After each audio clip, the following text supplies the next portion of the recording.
There is a sound before the sight. That is the first thing the manuscripts record about the arrival. Not the walls. Not the light on the walls. Not the distance across which the city first becomes visible. The way a city on a plain becomes visible to someone walking toward it, first as a darkening on the horizon, then as a shape, then as something with edges and surfaces, and the particular geometry of a thing built to stand. None of that. The first thing is a sound, low, not loud, not the sound of something announcing itself, not the sound of a gate being thrown open by force, or the sound of a crowd on the other side of a wall pressing forward to see who has arrived. Low, the way a threshold sounds when it moves for the first time in what? The manuscripts do not give a duration. They give only the sound. And the sound is enough because the sound carries inside it everything the duration would have told you. The weight of the waiting. The specific quality of something that has been held in readiness for longer than readiness is usually required to hold. A tone that is neither stone nor metal, nor the sound of wood under pressure. Something that has no name in the language the hearing was given in, and that the scribes who copied this chapter preserved without naming, because naming it would have required a word that the language did not yet contain. You are standing at the gate now, pilgrim, not approaching it, not in the distance with the city still ahead of you, still something to arrive at, still a destination rather than a place you are already inside. Standing at it, the threshold within arm's reach, the sound still moving through the air, still completing itself, the way certain sounds do not end at the moment their source stops. They continue in the space the source has opened. They live for a moment in what they have made possible. And you are standing inside that moment, inside the completion of the sound. Inside the space, the gate has just opened. The Revelation text, the Greek account, the version most traditions were handed, describes the gate from the outside. It gives measurements. It gives materials. It gives the name inscribed above the arch, and all of those things are there. The measurements are real. The materials are real. The name is real, but the Ethiopian manuscripts, the Ge'ez account, copied in the stone rooms of the highland monasteries, carried forward through the same careful keeping that preserved everything else the other traditions set aside. The Ethiopian manuscripts begin differently. They begin with the arrival, not the architecture, the arrival. What it is like to be the one standing here, what the body registers, what the sound does to the air before the sight has time to form itself into something the mind can hold. I want to be careful about what I say here, because what the Ethiopian account records at the moment of arrival is not what the Western commentary prepared me for.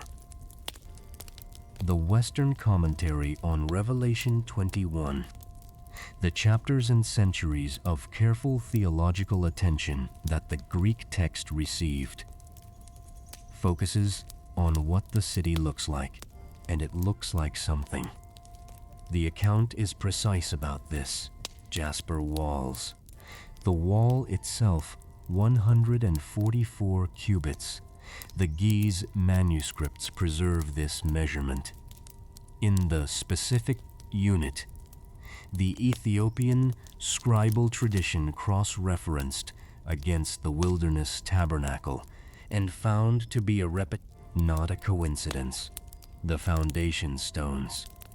12 of them, each one a different material, each one named, each one corresponding in the Ethiopian Orthodox theological tradition to one of the 12 gates, not randomly, not decoratively, correspondingly. The jasper of the first foundation to the pearl of the first gate, the sapphire of the second foundation to the second gate, the structure of correspondences running through the entire city, floor to arch, stone to threshold, a single coherent architecture that the GA's manuscripts read as a single coherent statement about what this place is. But the Western commentary begins with the materials, and the Ethiopian manuscripts begin with the sound. There is a reason for this difference, and the reason is not stylistic. The Ethiopian Orthodox tradition, the church that kept 81 books while the rest of the world was handed 66, reads the New Jerusalem account not as a description of a future place the reader will one day arrive at, but as a record of a place the reader is, in some sense, already standing at. Tonight, in whatever room holds you, the Ethiopian liturgical tradition teaches, and this is not a metaphor, not a consoling figure of speech, not the kind of gentle softening that turns hard architectural facts into interior landscape. It teaches that the act of receiving this account, of holding it in the ear and the body, and the attention in the specific way that the night makes possible, is itself a form of standing at the gate. And so the manuscripts begin with what that standing sounds like, because that is what is happening. Right now, the sound, that low, unhurried opening, is not in the past. It is not in the text only. It is in the air of wherever you are right now, which is also, in the specific way the Ethiopian tradition means this, the air at the threshold of the first gate.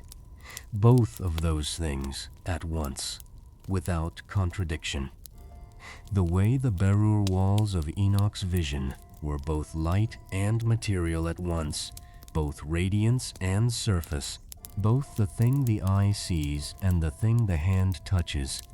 This air is both here and there, both the temperature of your room and the temperature of what stands at the edge of a city whose walls are jasper and whose gate is about to become visible as the sound finishes moving through the space it opened. Stay in the sound for a moment before the sight comes, because once the sight arrives, it arrives completely. And before it does, there is this, just the sound. The specific tonality of a threshold opening for the one it was built for. The city has 12 of these gates. That is the number the Greek account preserves. That is the number the Giz account preserves. That is the number 1. Enoch chapter 77, the chapter that describes the gates of heaven and the winds that pass through them, had already established centuries before the Revelation text was written.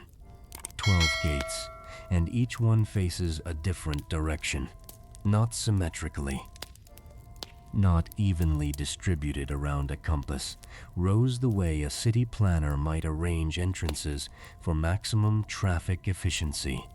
Arranged, deliberately, according to a logic that the Giz manuscripts preserved and that the Western commentary never quite landed on.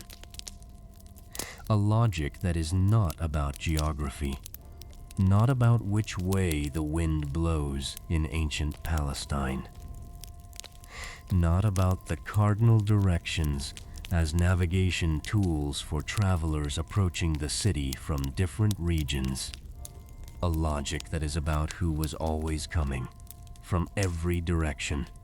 The manuscripts say this, not metaphorically, specifically, with a precision that will take some time to show you, but right now, before the enumeration, before the names of the 12 tribes above the 12 arches, before the angels assigned to each threshold, and the specific GE's terms, the Ethiopian scribes, used to name what those angels are holding. Before all of that, the sight is arriving. The sound has finished moving through the air. The gate is open.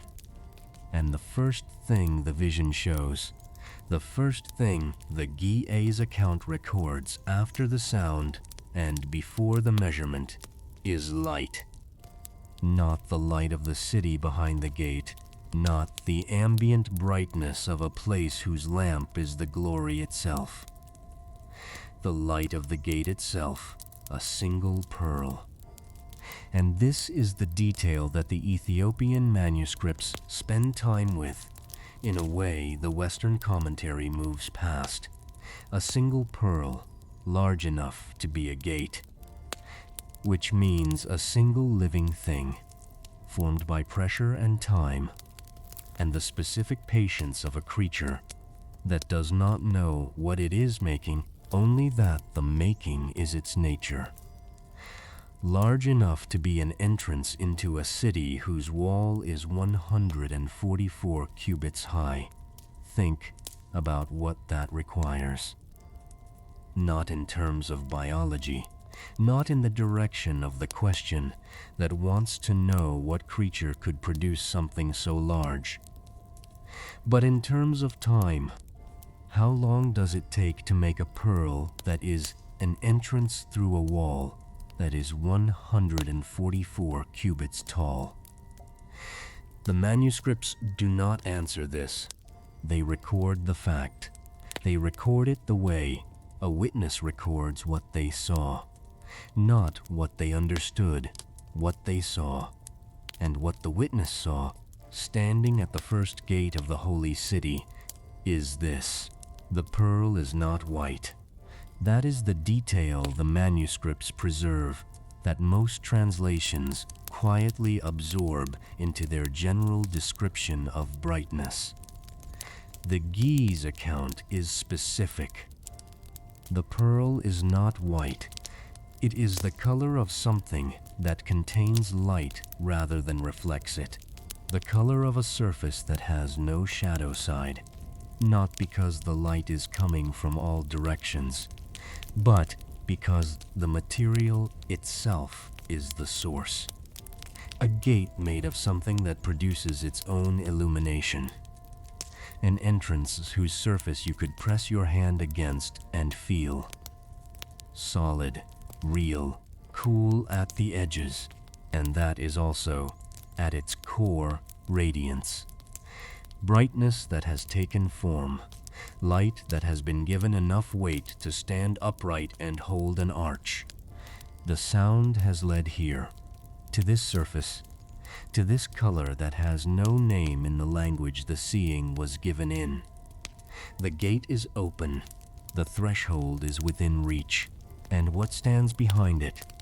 The full interior of the city, the street of pure gold, the river of the water of life, the tree whose leaves are for the healing of the nations, is there, present, real, waiting with the specific patience of something that has never needed to be anywhere else. But first, the gate, the pearl, the light of a threshold that was made before the one standing at it was born, and that was made. The Ethiopian manuscripts say, for exactly this, for the arrival of the one who was always going to come from this direction, from wherever you are coming from tonight. The gate that faces your direction was built the same way this one was built, by the same patience, out of the same material, holding the same light inside it. Open. What the city looks like from inside the first gate, and why the Gi's manuscripts say there was never going to be any other gate for the one standing here. That is where we are going next. The word the Ethiopian scribes used for the keeper of this threshold has not been read aloud in this way for a very long time. It is waiting in the manuscript, in the stone room where it was copied, in the ink that survived to carry it here. The manuscript that preserves this account in Ge'ez was copied by hand. That is not a small fact. It is the first fact, the one that everything else rests on. Because between the vision and the night you are in right now, there is a chain of human hands, specific hands. Hands that held a reed cut from a particular plant that grew beside a particular water at a particular altitude in the Ethiopian highlands. Hands that pressed that reed to vellum in a room that had a specific temperature, a specific quality of light, a specific smell of oil and stone, and the particular cold that lives inside highland monasteries, even in summer. The cold that has been sitting in the walls since the walls were built, that the walls give back slowly, that no amount of fire inside the room ever fully removes.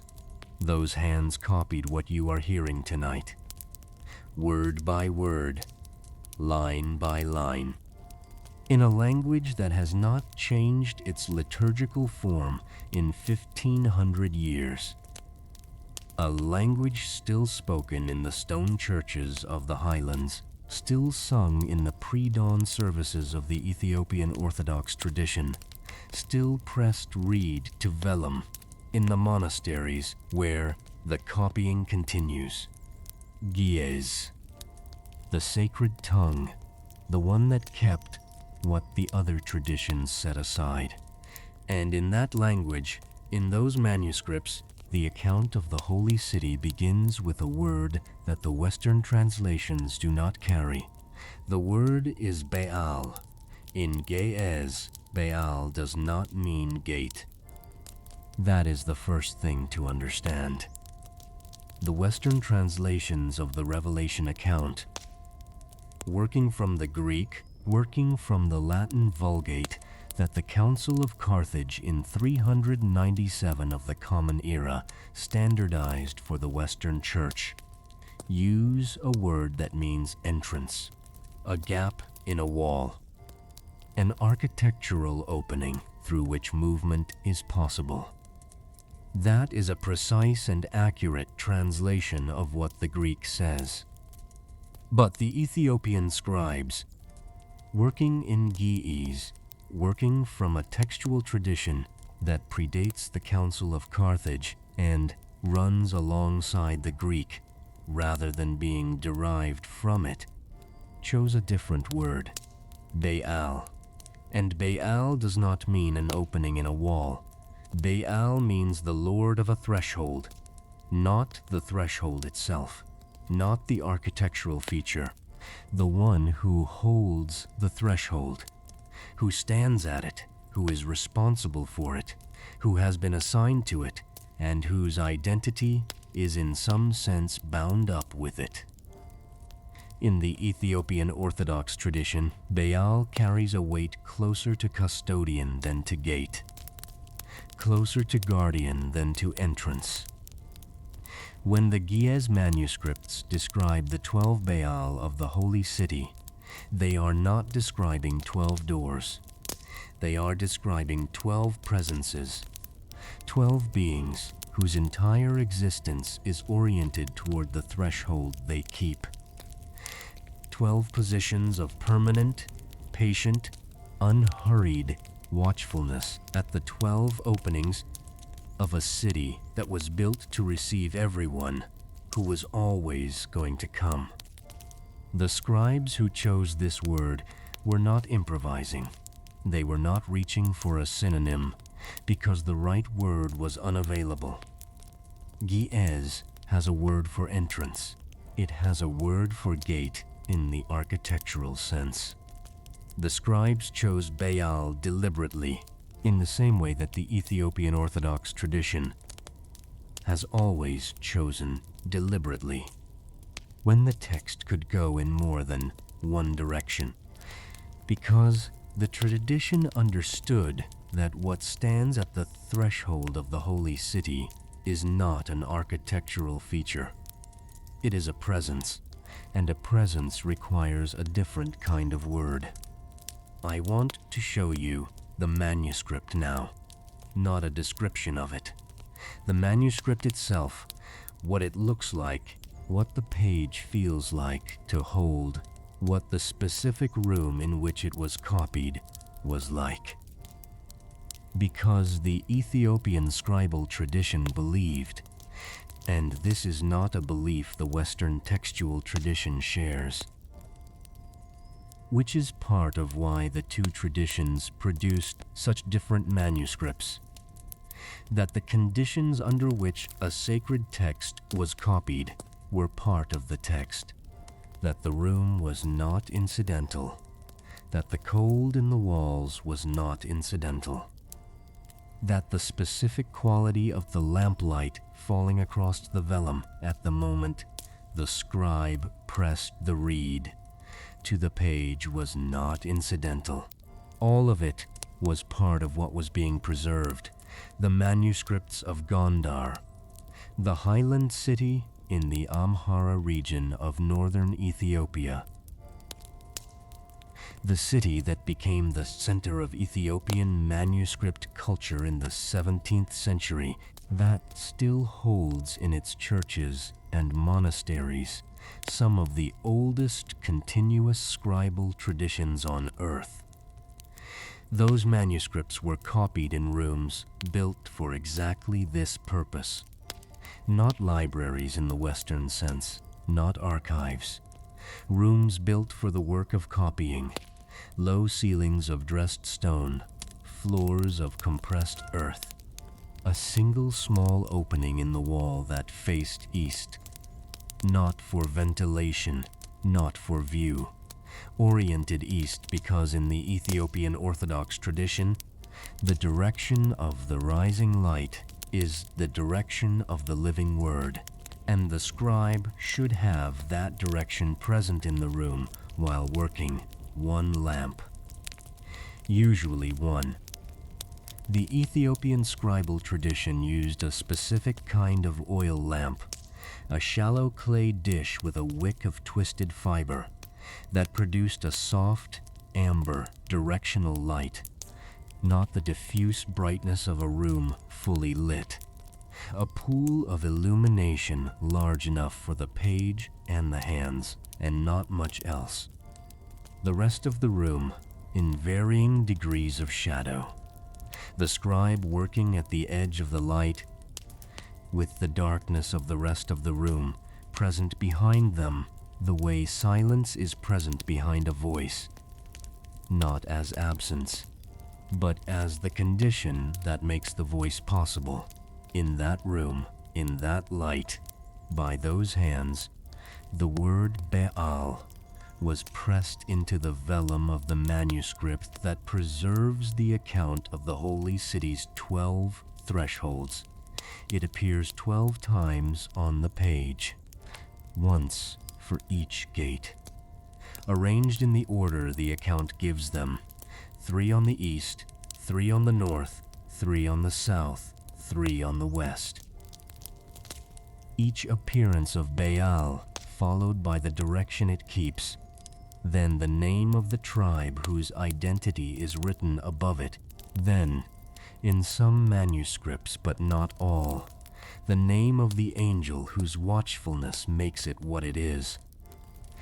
The scribal tradition in Gondar treated this page with a specific care that I have not found on other pages in the same manuscripts. The reed pressed with a consistency that the surrounding chapters do not maintain. The letters formed with an evenness that suggests the scribe slowed down here. Not because the language was difficult, not because the content was unfamiliar, but because the page deserved a different quality of attention. The way certain things are handled with both hands, even when one hand would be sufficient. The way certain doors are opened slowly, even when there is no reason not to open them quickly. The scribe knew what they were copying. And what they were copying was not simply an enumeration of architectural features.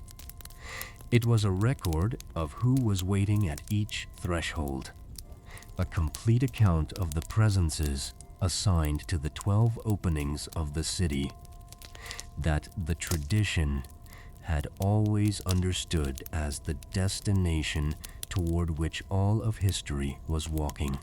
Now, the enumeration in the Ge'ez manuscript follows a specific sequence. East first, always east first in the Ethiopian tradition, because east is the direction of origin, the direction from which the light comes, the direction toward which the Ethiopian Orthodox churches orient their holiest chambers, then north, then south, then west. And the manuscripts are not equally detailed about all four sides. The eastern gates receive the most attention. 3 gates, 3 angels, 3 tribal names, 3 specific Ge'ez terms for the quality of light that passes through each one. The western gates receive the least. And in one of the 4 manuscripts that contain the complete enumeration, the western section ends with a word that appears nowhere else in the document, a single word, in the margin, written in a slightly different hand, not a different scribe. The pressure of the reed suggests the same person, but a different moment, added after the main text was finished, after the scribe had set the reed down, and then, for a reason the manuscript does not record, picked it up again and wrote this one additional word beside the description of the western threshold. The word has not been translated in any commentary I have found. It appears in that margin in that manuscript, in that slightly different moment of writing, and then nowhere else, not in the parallel manuscripts, not in the liturgical commentaries on this passage, not in the extensive scribal notes that the Gondar tradition added to the margins of these manuscripts over the following 2 centuries. Just that word, once. In the margin of the western gate, I am going to come back to it, because before we can understand what the scribe wrote in that margin, before we can understand why the western threshold received a word that no other threshold received, and what it means that the word appears nowhere else and was added after the main text was complete, we need to understand what the account is doing with all 12 gates together, the full architecture, the complete logic of why the city faces every direction at once. And for that, we need the name the Ethiopian manuscripts use for the city itself. Not New Jerusalem, not the Holy City. The Ge'ez manuscripts use a different name, a name that carries inside it the answer to the question that the 12 gates are asking. A name that the scribes chose, again, deliberately, in the tradition that always chooses deliberately, because it says something about the city that the Greek name does not say. Something that the Western translations working from the Greek, were never able to carry forward. Something that makes the omnidirectional gates not a puzzle to be solved, but a consequence to be understood. The name is there, in the manuscript, in the same careful hand that copied the word Bä'al 12 times across the page of the gate enumeration. In the amber light of the same lamp, in the same east-facing room, in the same stone building, on the same highland plateau where the cold lives in the walls year-round. The name is in the next page of the account, and what it means, what the scribes understood when they chose it over the Greek, and what it tells us about why every nation has always had a gate facing their direction. That is where we are going. The name the Ge'ez manuscripts use for the holy city is Mädinätä Qəddus. Say it slowly if you want. Mädinätä Qəddus, the sacred city, the set-apart dwelling. But those translations are approximate, and approximation is the thing the Ethiopian scribal tradition was most careful to avoid when it mattered most. So, let me give you the precise meaning, the one the scribes were working with when they chose this name over the Greek. Mädinät comes from the root that means a place where people gather who have come from elsewhere. Not a city that grew from a single point of origin, not a settlement that began with one family, one tribe, one people who were always there, and around whom others eventually clustered. A place defined by the fact that the people in it came from outside it. A place whose identity is constituted by arrival, by the gathering of those who traveled to reach it from every direction it faces. Qəddus means holy in the sense of set apart, but set apart in Ge'ez carries a specific weight that the English translation does not preserve. In the Ethiopian Orthodox liturgical tradition, Qəddus is used for the moment in the service when the ordinary is separated from what is about to become the vehicle of something beyond it. The bread before it becomes what it becomes. The water before the blessing changes its nature. Qəddus is not a static condition. It is the word for something that has been designated, chosen, marked, set in motion toward a specific purpose, and that is now in the process of fulfilling that designation. So, Mädinätä Qəddus is not simply the holy city. It is the gathering place that has been set in motion toward its purpose. The place defined by arrival, consecrated to the act of receiving those who come to it from every direction. The place whose holiness is not a property it possesses in isolation, but a function it performs in relation to those walking toward it. Now hold that meaning against the 12 gates. If the city is the place defined by the gathering of those who come from elsewhere, if its identity is constituted by arrival from every direction, then the 12 gates are not architectural features. They are the fulfillment of what the city is, the physical expression of the thing Mädinätä Qəddus has been set in motion to do. Each gate facing a different direction is not a design choice. It is a theological statement. A statement that the city was built to receive people from every point of origin, that the gathering it was set apart to perform is a total gathering. A gathering that leaves no direction unaddressed, no approach unwatched, no threshold unguarded. The Kebra Nagast, the glory of kings, the Ethiopian national epic, the text that the Ethiopian Orthodox tradition considers one of the most important documents in its entire canon, understands the holy city in exactly these terms, and the Kebra Nagast was written, compiled, and preserved in Ge'ez, in the same highland monasteries where the scribes copied the gate enumeration by people who read Mädinätä Qəddus and Bä'al, and the 12 directions as a single coherent statement about the nature of the world and the destination toward which it was always moving.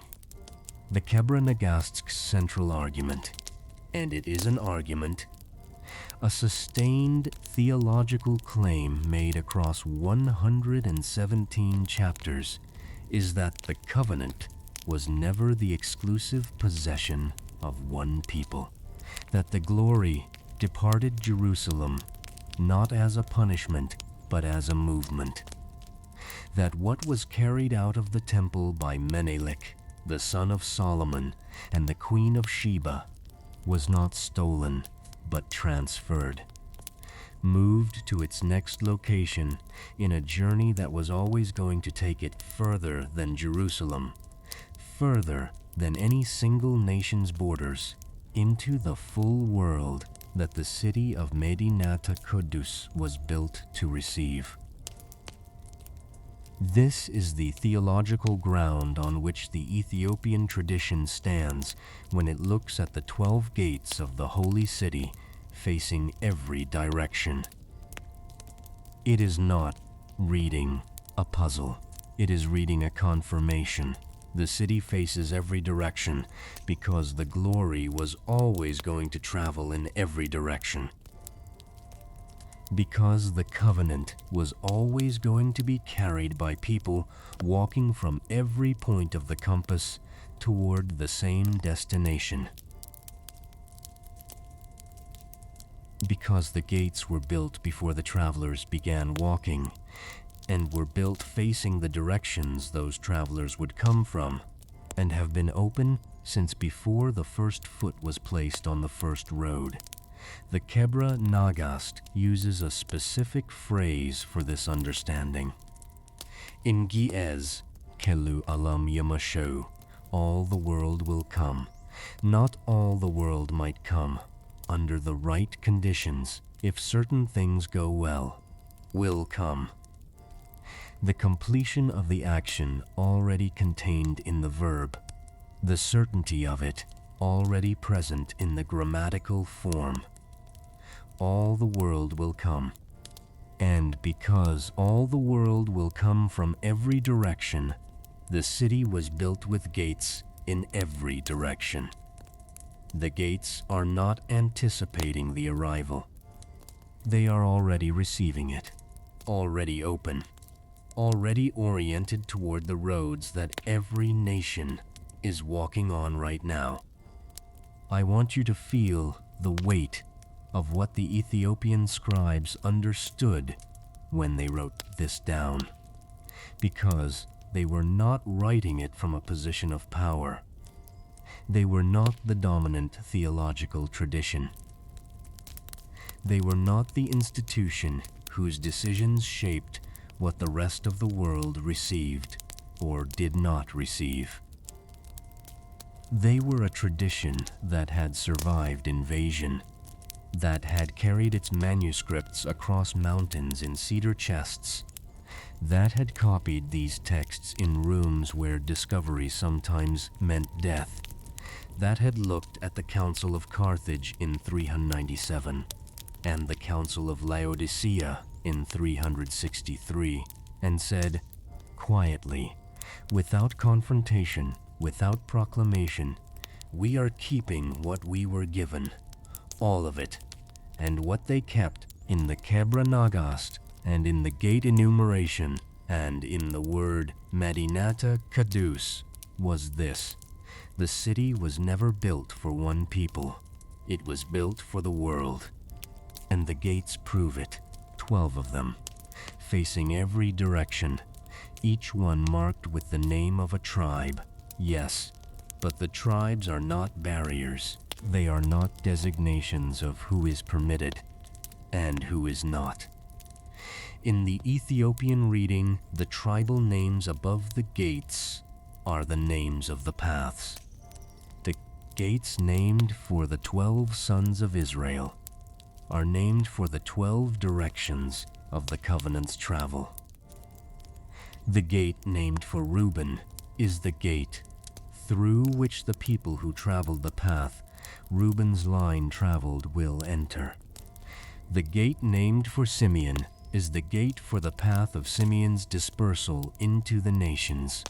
Each tribal name is a road, and the roads go everywhere, which means the gates open onto everywhere. Kəllü Alam yəmaṣṣə'u. All the world will come. Now, the Ge'ez manuscripts are not vague about which gates face which directions. They are precise. The enumeration in 1 Enoch chapter 77, which we will spend real time with in the next section of this account, gives the directions of the gates of heaven with a specificity that has no parallel in any other ancient text. East, north, south, west, but also the spaces between them. The directions that the cardinal points do not cover. The approaches that a traveler takes when they are not coming from due east or due north, but from the long diagonal roads between. And the Kebra Nagast, reading this enumeration, reads it as a map of the world's approach to Mädinätä Qəddus, a map of every road that leads to a gate that was built for the travelers on that road. 3 gates on the east side of the city, 3 on the north, 3 on the south, 3 on the west. The Greek account of Revelation preserves this arrangement. The Ge'ez account preserves it, but the Ge'ez account adds something. In the margin of the eastern section, the section that receives the most attention, the most careful scribal treatment, the most even and deliberate letter forms, there is a note. A scribal addition in the same hand as the main text, written at the same moment rather than added later, flush with the margin rather than squeezed in after the fact. The note reads, Bä'al Kəllü, the keeper of the eastern threshold stands watch. Yählü, stands watch. Present tense in Ge'ez, not stood, not will stand, stands. The keeper of the eastern threshold is standing watch right now. In the same present tense, the Ethiopian liturgy uses when it speaks of the angels in the sanctuary during the service. They are not remembered. They are not anticipated. They are present. The tense says so. The grammar of Ge'ez does not use the present tense carelessly. When the manuscripts say stands, they mean stands. And this keeper, this Bä'al Kəllü, this lord of the eastern threshold, the one who stands watch at the gate that faces the direction from which the light comes, has a name in the Ethiopian manuscripts that does not appear in the Western angelological tradition, a name assigned specifically to the eastern gate of Mädinätä Qəddus. A name that the Ge'ez account preserved with the same careful, consistent reed pressure as the word Bä'al itself. A name that tells you something about what the eastern gate is for, and what kind of watching the one who keeps it performs.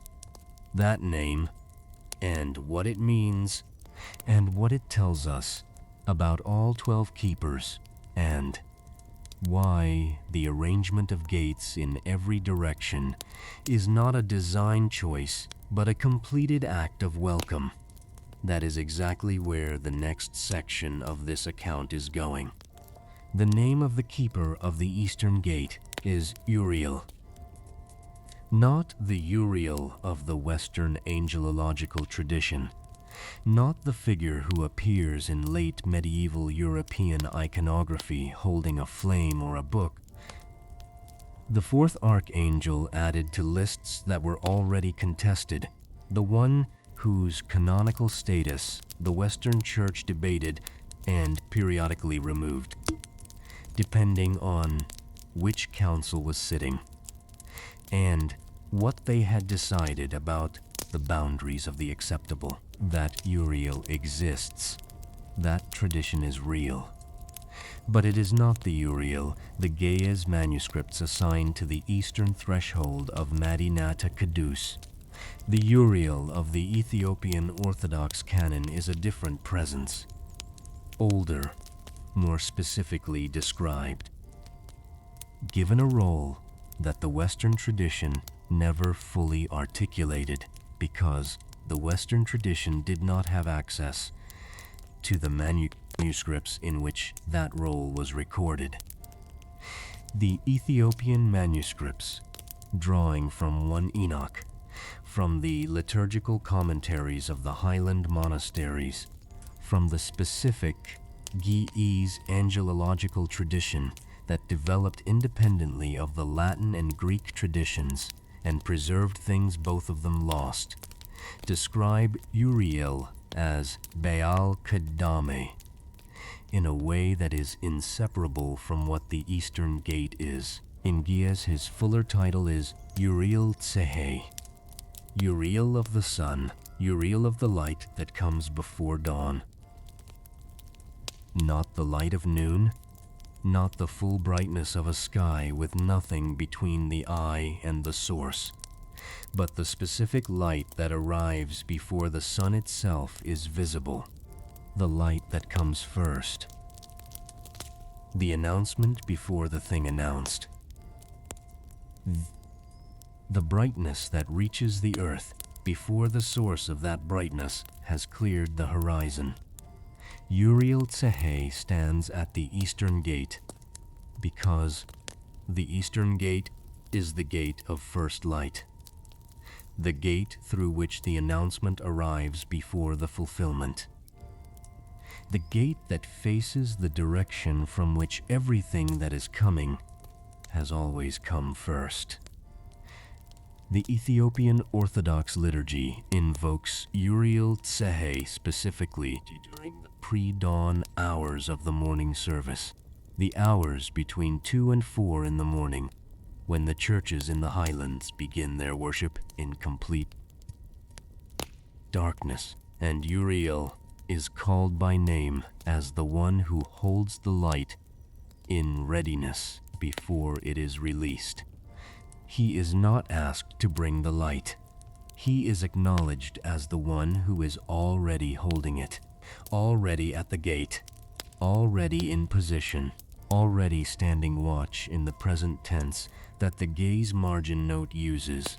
Yehlu stands, not will stand, not stood, stands, the present tense of a watchfulness that has no interruption and no end. Now, Uriel at the Eastern Gate is the beginning of the enumeration, and the enumeration, the full account of all 12 gates and their keepers, is what 1 Enoch chapter 77 contains. This is the chapter that the Ethiopian scribes treated as cosmological architecture, not metaphor.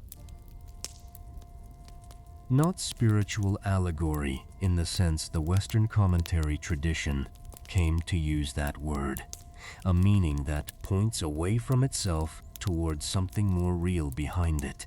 Architecture, a description of a structure that exists, that has dimensions and orientations and assigned presences, and a specific relationship between its parts that holds whether or not anyone is looking at it. 1 Enoch chapter 77 begins with the winds. This is important. The gates and the winds are not separate topics in this chapter. They are the same topic. The gates are where the winds originate. The winds are what the gates produce. Each gate is an opening through which a specific wind moves. A specific current of air with a specific character, a specific effect on the world it enters, a specific name in the Ge'ez tradition that tells you what kind of movement it carries and what it does to the things it touches. The chapter names 4 primary gates and 8 secondary gates.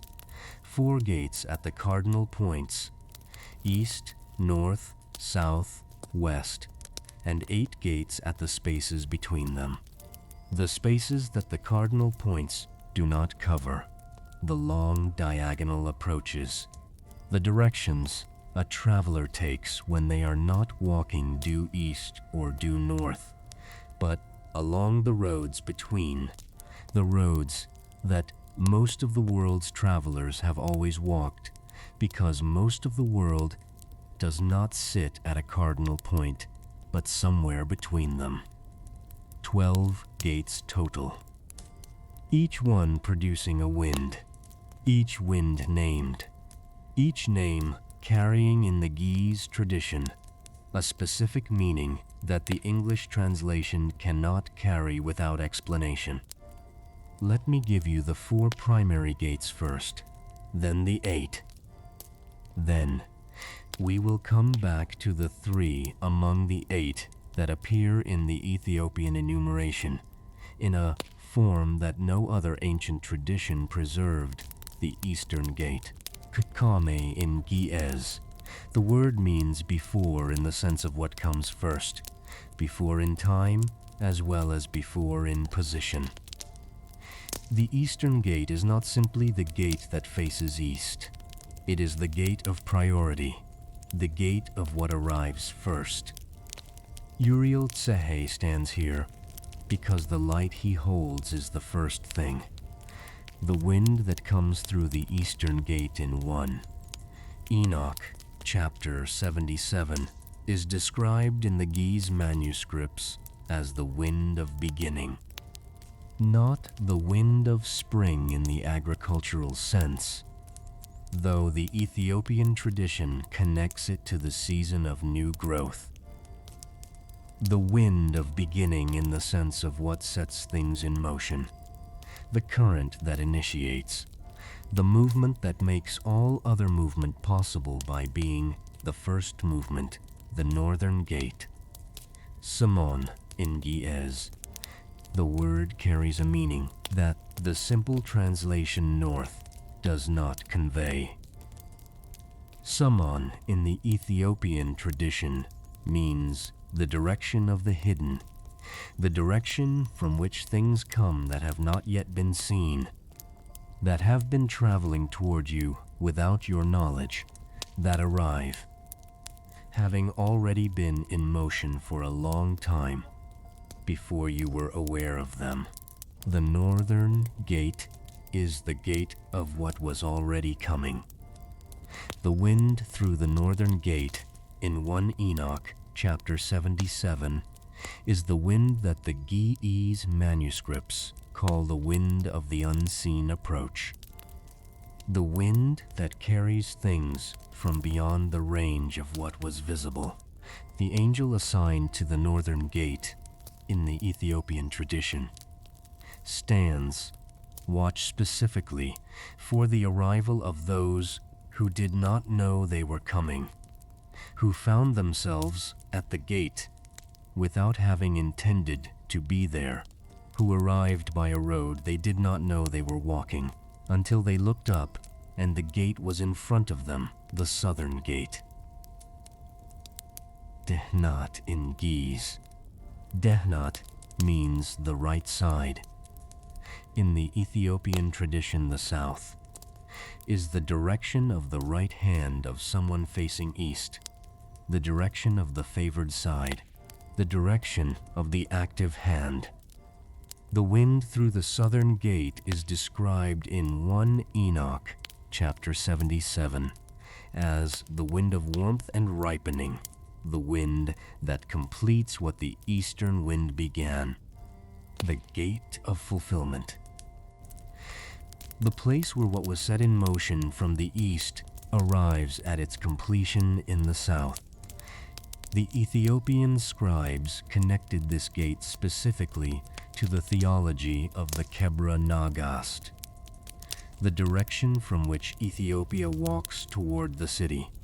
The south gate as the gate toward which the Queen of Sheba's road was always leading, the gate through which Kəllü Alam yəmaṣṣə'u, all the world will come, includes specifically the tradition that produced the text you are hearing right now, the Western Gate. Marab in Ge'ez. Marab means the place of setting, the direction of the sun's completion, the direction from which the night comes, the direction that the Ethiopian tradition associates with the end of visible things and the beginning of the long patience of darkness. The wind through the Western Gate in 1 Enoch chapter 77 is the wind of conclusion, not ending in the sense of termination. The Ge'ez word used here is not the word for death or cessation. Conclusion in the sense of completion. The wind that arrives after everything has been accomplished. The wind of the finished thing. The Western Gate is the gate the manuscripts are most quiet about, as I told you, and now you can begin to understand why. The Western Gate is the gate of completion, of what comes after the work is done. The manuscripts are quiet about it, not because it is unimportant, but because what it keeps is the silence after the last word. The scribes who copied the Western section wrote less, because less needed to be said. The Western Gate does not require elaboration. It requires only the acknowledgement that it is there, open, waiting for the arrival of those who come from the direction of all completed things. Those are the 4 cardinal gates, and around them, in the spaces between east and north, between north and west, between west and south, between south and east, and in the further diagonal spaces that the Ethiopian enumeration maps with a precision no other ancient text attempted. 8 more gates, 8 more Bä'al, 8 more keepers standing watch in the present tense of Ge'ez's most serious grammatical commitment to ongoing presence. The first of the 8 secondary gates faces northeast, between the light of beginning and the arrival of the unseen, the gate of those who travel along the road between dawn and hiddenness. The Ge'ez term for this gate is Kadame Simon, the before hidden, the first of the unseen approaches. Its keeper in the Ethiopian manuscripts is an angel whose name appears in no Western angelological list. An angel assigned specifically to this diagonal threshold and described in the Ge'ez tradition as the one who stands watch for those who began walking toward the city before they knew the city existed. The keeper of the gate for those whose search preceded their knowledge of what they were searching for. The second secondary gate faces southeast, between the eastern beginning and the southern completion. The gate of those who travel along the road between initiation and fulfillment. Kadame Dehnat in Ge'ez. The before right, the gate of the approach that begins in the light and arrives at the favored side. Its keeper stands watch for the travelers who are close enough to the city that the wind from the southern gate is already reaching them, who can feel the warmth of completion before they have arrived at it. The third secondary gate faces northwest, between the hidden approach and the completion.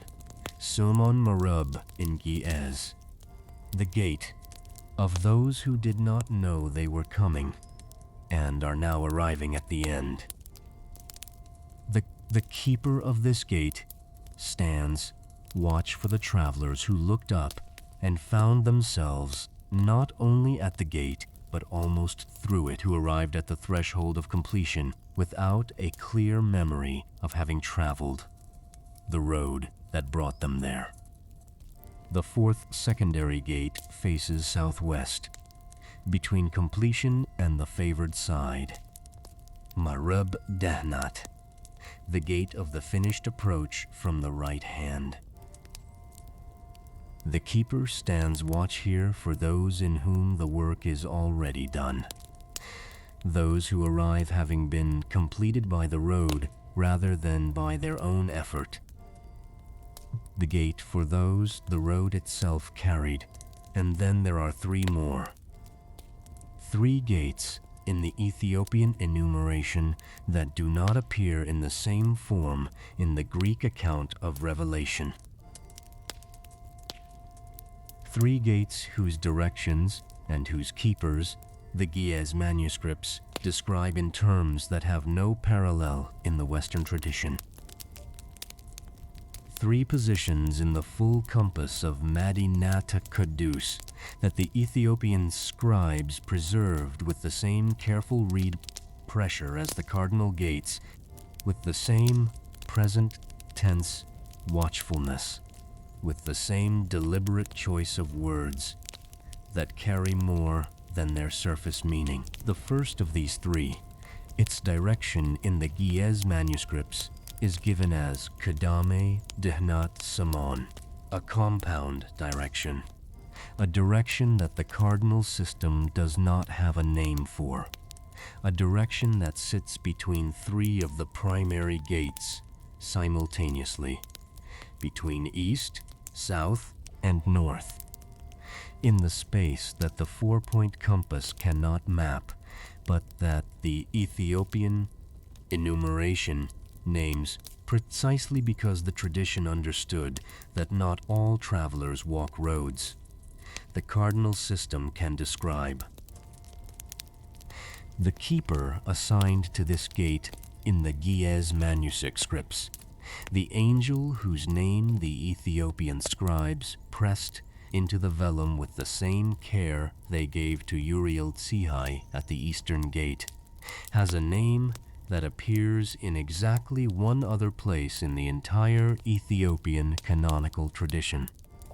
The name appears in one other place in the Ethiopian canonical tradition, in the Synaxarium, the Ethiopian Orthodox calendar of saints and commemorations, the liturgical document that the highland churches have used for centuries to mark the days of the year with specific remembrances, specific readings, specific invocations of specific presences on a single feast day, in a single entry in the section that names the angels present at the moment of the resurrection. There is a name that matches the name the Ge'ez manuscripts assigned to the keeper of this first anomalous gate.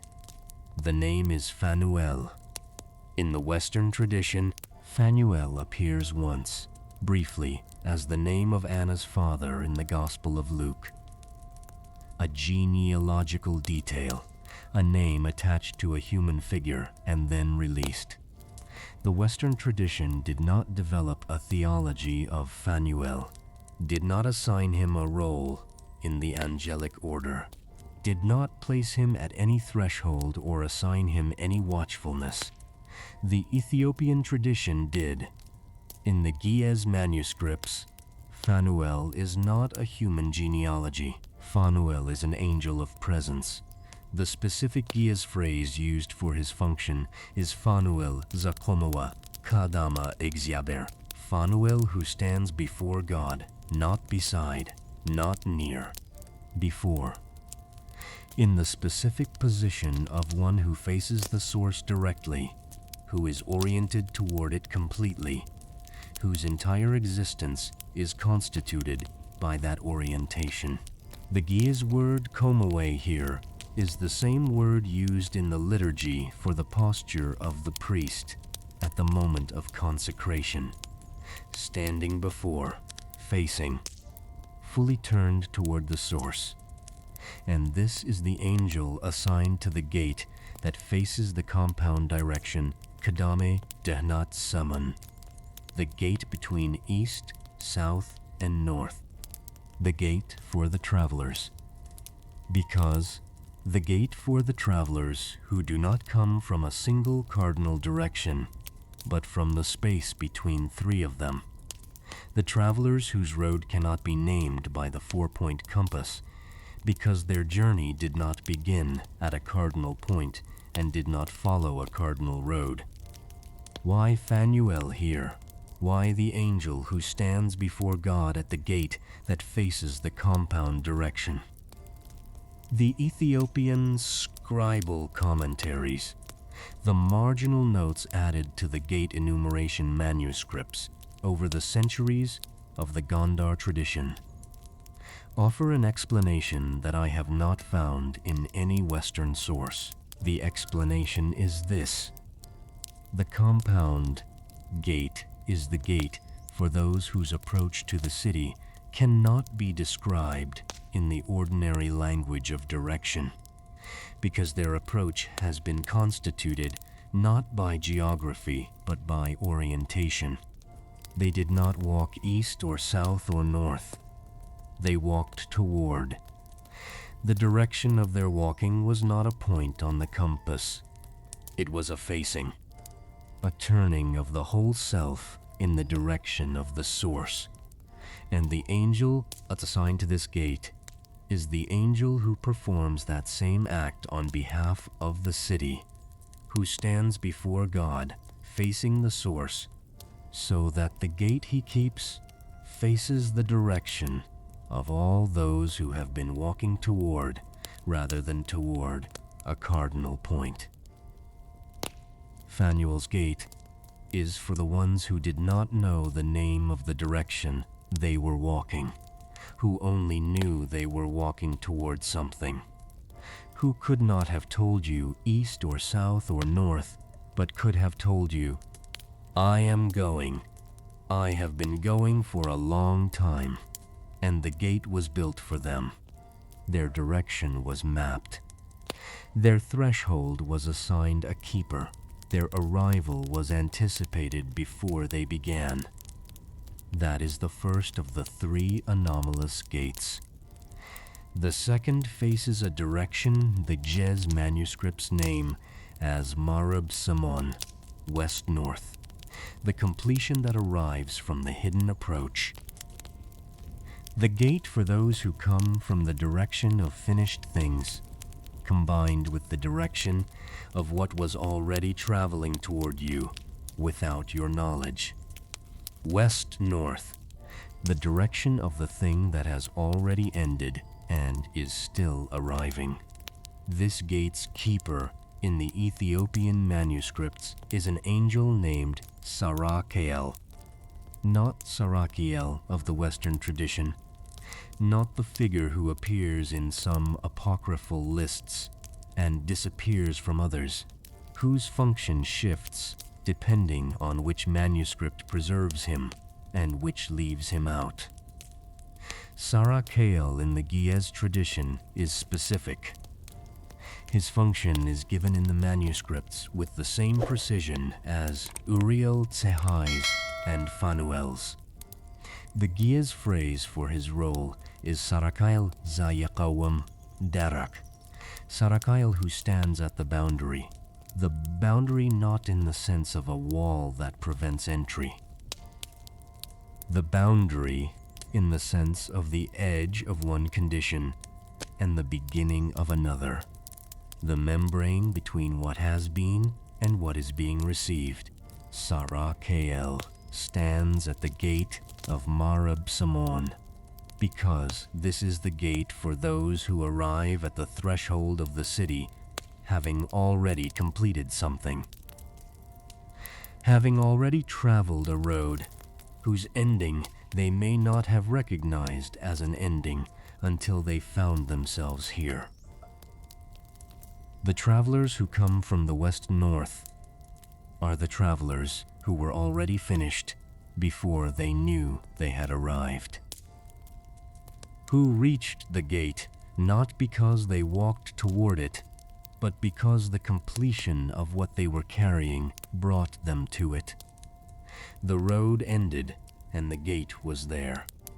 Sarakel stands at the boundary between their finished road and the city that receives them.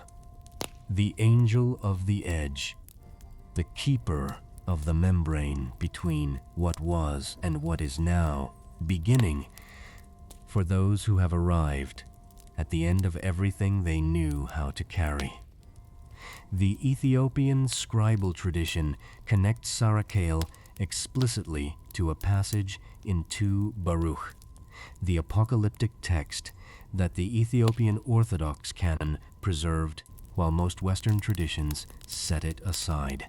In 2 Baruch, chapter 48, there is a passage about the souls of the righteous at the moment of their completion, the moment when what they were carrying is finally set down. The Ge'ez commentary in the Gondar manuscripts cites this passage in the margin beside the description of Sarakel's gate, not as proof, not as cross-reference in the scholarly sense, as resonance, as the tradition's way of saying, this is the same moment, the moment Baruch saw and the gate Sarakel keeps are the same threshold, described from 2 different positions, one from inside the experience, one from outside the architecture, the third anomalous gate. This is the one I want to be careful with. Not because the manuscripts are unclear. They are not unclear. The Ge'ez account of the third anomalous gate is as precisely written as the accounts of Phanuel's gate and Sarakel's gate. The reed pressure is consistent. The letter forms are deliberate. The scribal hand that copied this section treated it with the same care as the Eastern Gate, the section that received the most attention in the entire enumeration.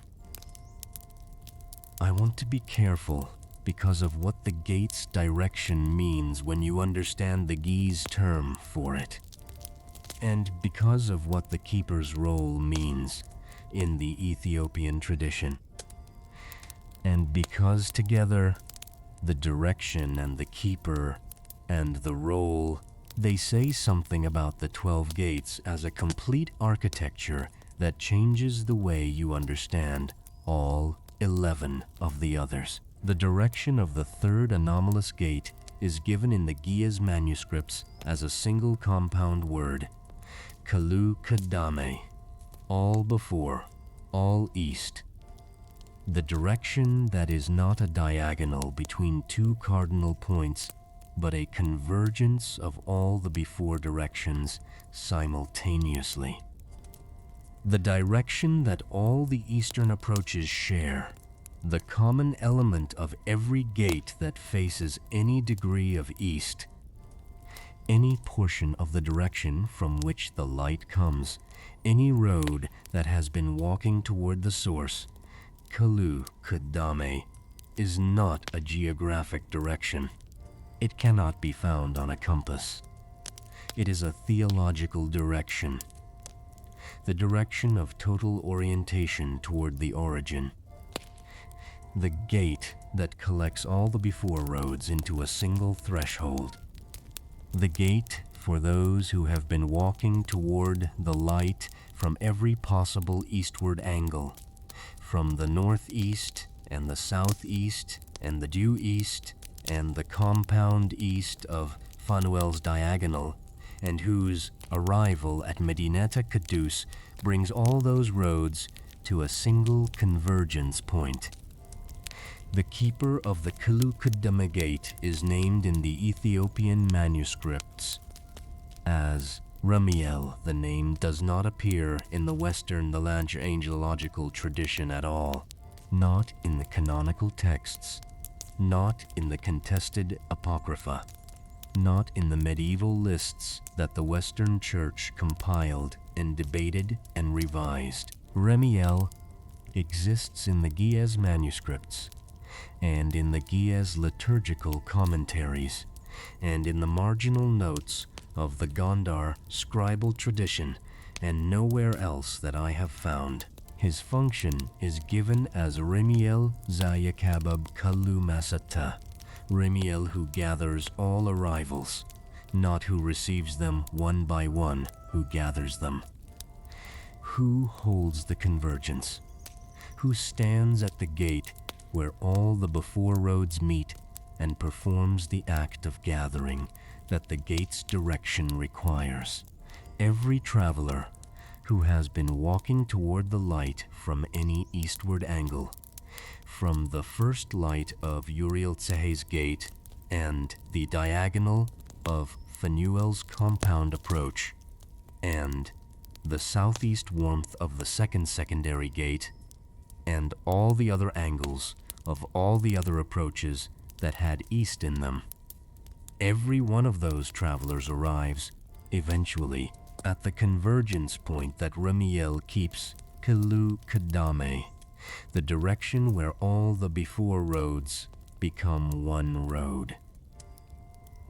The gate where all the east-facing approaches arrive at the same threshold.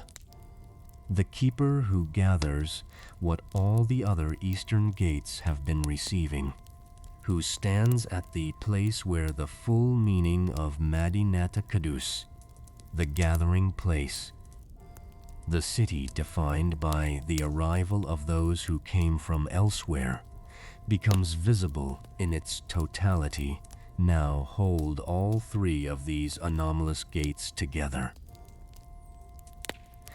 Phanuel at the compound direction of those who walk toward without knowing the name of their direction. Sarakael at the boundary of completion and beginning, for those whose road ended and deposited them at the threshold. Peniel at the convergence of all the before roads, gathering the full meaning of the city's eastward face into a single point. What the three anomalous gates have in common is this: they are gates for people whose arrival cannot be explained by the ordinary logic of travel. Phanuel's travelers did not know where they were going. Sarakael's travelers did not know they had arrived. Peniel's travelers are the gathering of everyone who is walking toward the light from any angle, collected at the convergence of their approaches. None of these travelers fits the simple description of someone who set out from a known origin in a known direction and walked to a known destination. And yet each of them has a gate.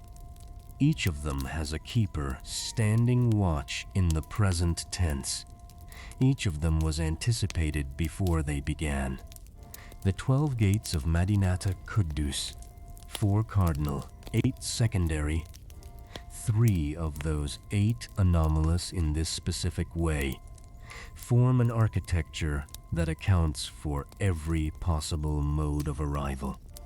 Not just the travelers who knew their direction, not just the ones who set out deliberately, not just the people who can describe their journey in the language of cardinal points and roads and destinations, every traveler. The ones who walked toward, the ones whose road ended and brought them here, the ones who were gathered at the convergence of their approach without a moment they could name as the moment of arrival. Every direction covered, every mode of coming anticipated, every threshold kept by a present standing watch in the present tense of the most serious grammatical commitment the Ge'ez language contains. And there is still the question of the names above the gates, the 12 tribes, the specific arrangement the Ethiopian manuscripts preserve for which tribe stands above which gate and in which direction. Because the arrangement is not the arrangement you would expect. It is not alphabetical. It is not the order of birth. It is not the order the Western tradition standardized in its reading of Revelation 21. It is a geographic theological arrangement, a specific positioning that the Ge'ez scribal tradition preserved and that no Western commentary I have encountered fully accounts for. And the reason the arrangement is what it is, the reason the specific tribes are placed above the specific gates in the specific directions the Ethiopian manuscripts record, is something I want to show you carefully. Because it connects everything we have covered tonight into a single statement. The gates and the keepers, and the winds and the directions, and Mädinätä Qəddus, and Kəllü Alam yəmaṣṣə'u, all of it pulling toward the same conclusion, all of it pointing at the same understanding of what the city is, and who it was built for, and why the gates face every direction. But before I show you the tribal arrangement, before we reach the page of the manuscript where the 12 names sit above the 12 thresholds in the order that changes the meaning of the whole architecture, I need to stop for a moment, because there is something in what comes next that I want to be careful with. Not because it is difficult to explain. It is not difficult to explain. The Ge'ez manuscripts are clear. The scribal commentaries are clear. The connection the Ethiopian tradition draws between the tribal arrangement and the universal welcome of the city is one of the most coherent pieces of theological reasoning I have found in any of these texts. I want to be careful because once you see it, it changes the way you read all 12 gates simultaneously. It changes what Uriel Tsehay is standing watch for at the eastern threshold. It changes what Peniel is keeping at the boundary of completion. It changes what Peniel is gathering at the convergence of all the before roads. It changes what the sound was, that low, unhurried opening at the beginning of this account, and what it means that you were standing inside it before the sight arrived. It changes all of it at once, and things that change all at once deserve to be approached slowly. From the right direction, with the manuscript open to the right page. That is the next page, the page with the 12 names above the 12 arches. We are almost there. The page is in front of me now, not metaphorically. The manuscript tradition I am working from. The Gondar scribal lineage, the highland monastery copies that the Ethiopian Orthodox Church has maintained in continuous use since the 17th century, produces a page at this point in the account that is visually distinct from the pages surrounding it. Not because it is decorated, not because it has illuminated margins or colored ink or the kind of artistic elaboration that the Western medieval tradition applied to its most important pages. The Ethiopian scribal tradition did not mark importance with ornamentation. It marked importance with space. The page with the 12 tribal names above the 12 gates has more space between the lines than the surrounding pages. Not dramatically more. Not the space of a document that is trying to announce its own significance. A considered more. The space of a scribe who understood that what is written here needed room around it, that the lines needed to breathe, that the reader, the priest who would eventually read this aloud in the pre-dawn service, the monk who would copy it again for the next generation, needed the space between the lines to do something, to hold what was being said, to let it settle before the next line arrived. The 12 names are arranged in 4 groups of 3. East, north, south, west. 3 tribes for each face of the city, and the arrangement, the specific assignment of which tribe, goes above which gate in which direction, is not the arrangement the Western tradition uses. Let me show you what the Western tradition uses first, so you can feel the difference when the Ethiopian arrangement arrives. The Western reading of Revelation 21, working from the Greek text, from the centuries of commentary that the Latin Church produced, arranges the 12 tribes in the order that appears in Revelation 7, the chapter about the sealing of the tribes. In that chapter, Judah is named first, then Reuben, then Gad, then Asher, Naphtali, Manasseh, Simeon, Levi, Issachar, Zebulun, Joseph, Benjamin. This is the order the Western tradition standardized. It is the order that most people who have studied Revelation carry when they come to chapter 21 and the 12 gates. The Ge'ez manuscripts do not use this order. The Ethiopian arrangement is drawn from Numbers chapter 2, the wilderness camp. The specific arrangement of the 12 tribes around the tabernacle during the 40 years in the desert. The arrangement that God gave to Moses as an instruction for how the community was to be organized in its movement through the wilderness. Not the order of their birth. Not the order of Revelation 7's sealing. The order of the camp. The order of how they stood in relation to the dwelling place at the center. In Numbers chapter 2, the tribes are arranged around the tabernacle by direction. East, Judah, Issachar, Zebulun. South, Reuben, Simeon, Gad. West, Ephraim, Manasseh, Benjamin. North, Dan, Asher, Naphtali. This is the wilderness camp. This is how the 12 tribes were arranged around the presence at the center during the 40 years of wandering. Each tribe assigned a direction, each direction holding 3 tribes. The presence at the center, the tabernacle, orienting everything around it.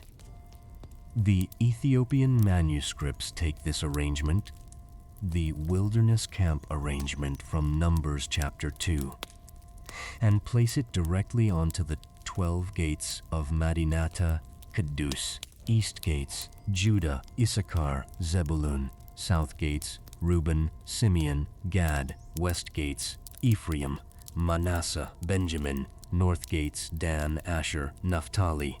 The same arrangement, the same directions, the same tribes in the same positions.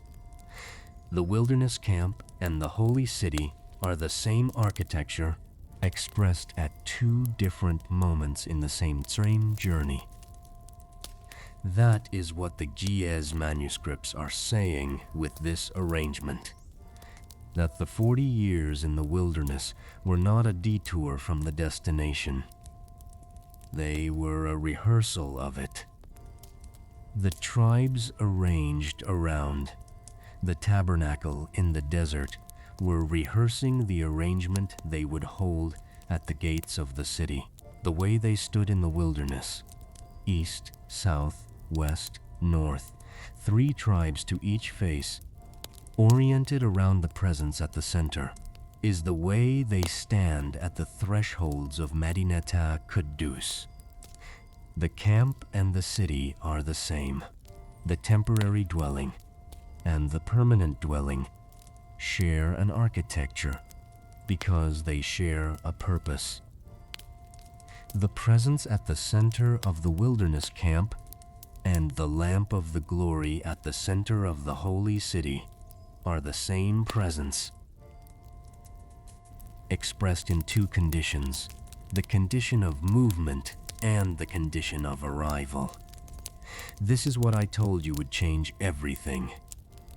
Because if the wilderness camp and the holy city share an architecture, if the arrangement of the tribes around the tabernacle is the arrangement of the tribes above the gates, then the 12 gates of Mädinätä Qəddus are not a new design. They are the completion of a design that was given at Sinai. The directions the gates face are not chosen for the city. They were assigned in the wilderness. The east face of the city was always going to be Judah's face, because Judah camped east of the tabernacle for 40 years. The south face was always going to carry Reuben's name, because Reuben stood south for 40 years. The architecture of arrival was being practiced in the architecture of movement. The destination was encoded in the journey.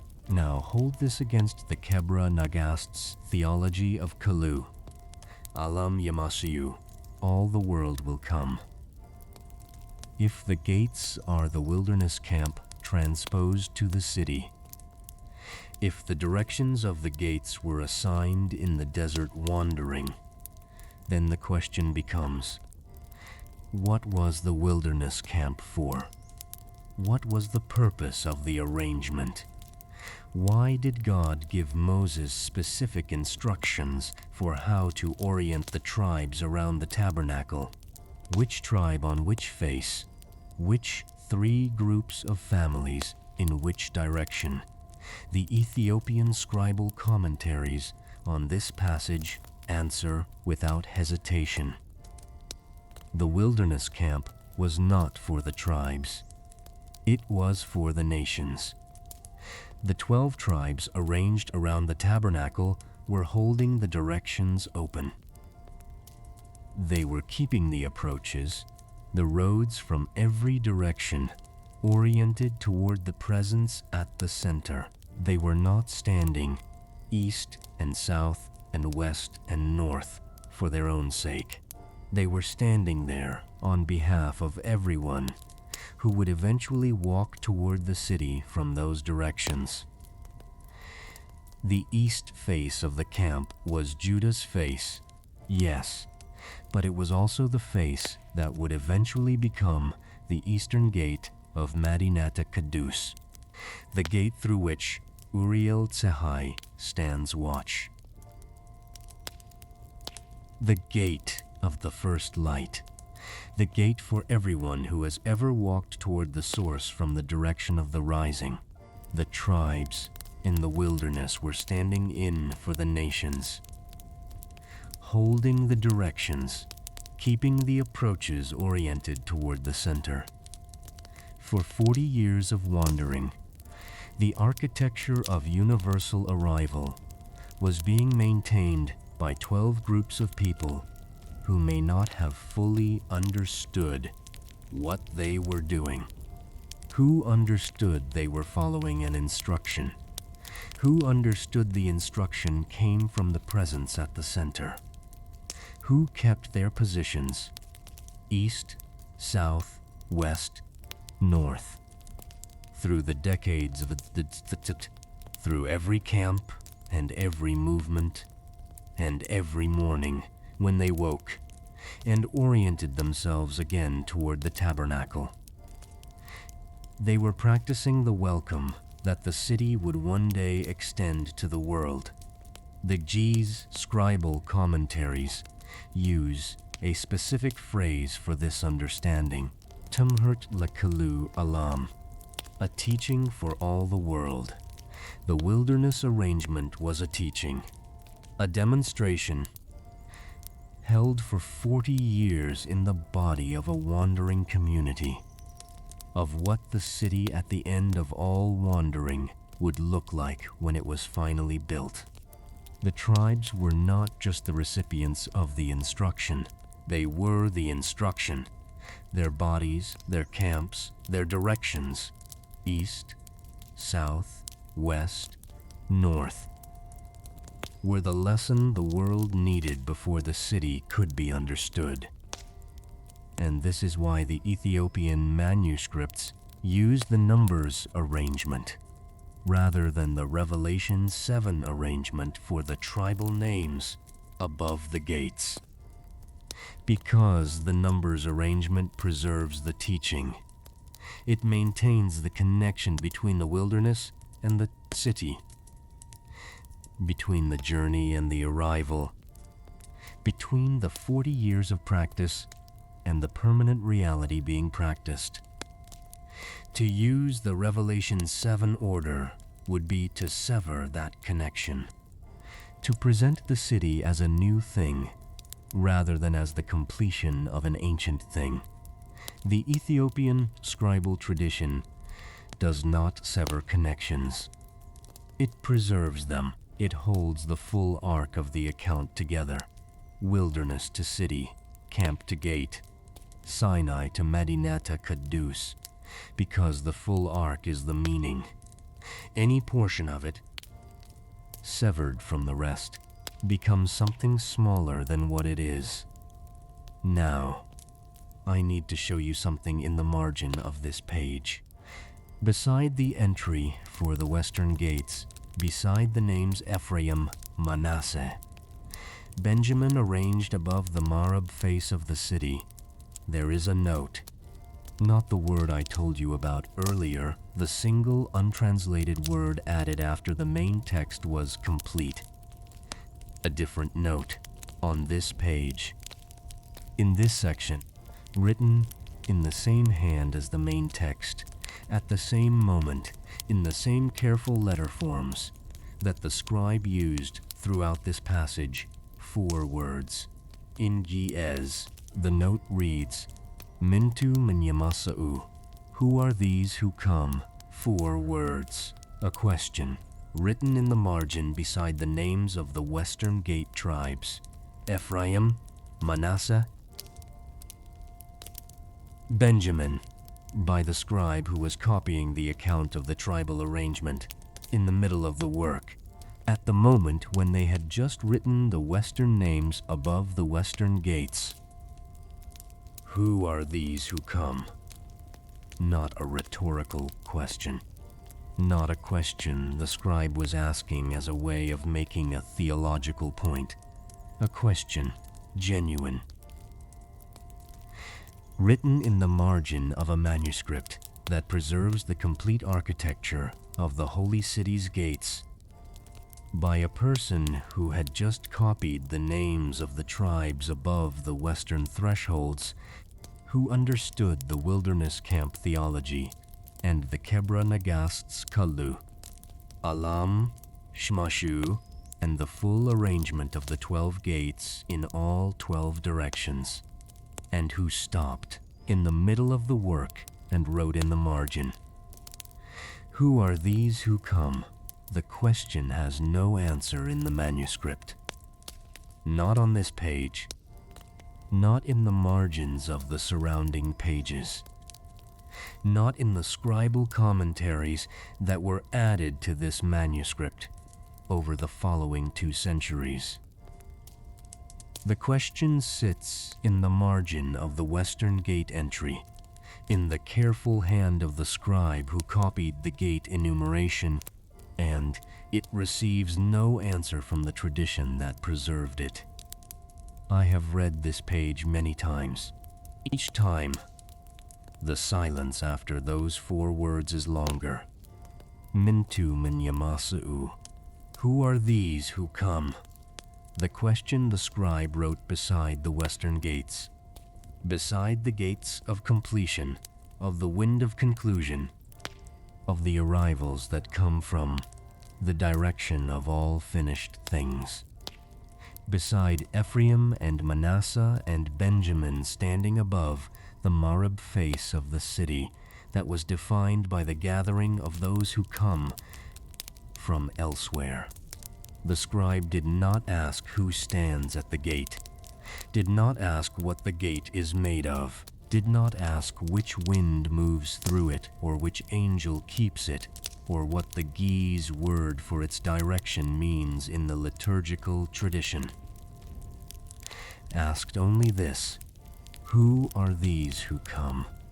As if, having copied the full architecture, all 12 gates, all 12 directions, all 12 tribal names in their wilderness arrangement, the 3 anomalous gates, and their unnamed keepers, the full statement of Mädinätä Qəddus, and what it means that it faces every direction, having held all of that in the hands and pressed it into the vellum line by line. The scribe looked at the western gates and could not finally answer the simplest question the architecture was asking. Who are these who come from the direction of completion, from the direction of the finished road, from the direction of the wind that arrives after everything has been accomplished? Who are the ones walking toward the Marib gates of the holy city, toward Sarakael, standing at the boundary of what was and what is now beginning, toward the threshold that was built for those whose road ended and deposited them here? The question is in the margin, unanswered, preserved with the same care as everything else on the... The tradition kept the question the same way it kept the untranslated word beside the western gate description. Not because it was resolved, not because an answer was found and recorded somewhere else, but because the question itself was worth keeping, because a question that a scribe wrote in the margin at the moment of copying, a question that interrupted the work long enough to require setting down the main text and picking up the reed again for something else, is not an incidental question. It is the question the text produced in someone who understood it, and the question the text produced in the person who understood it most carefully.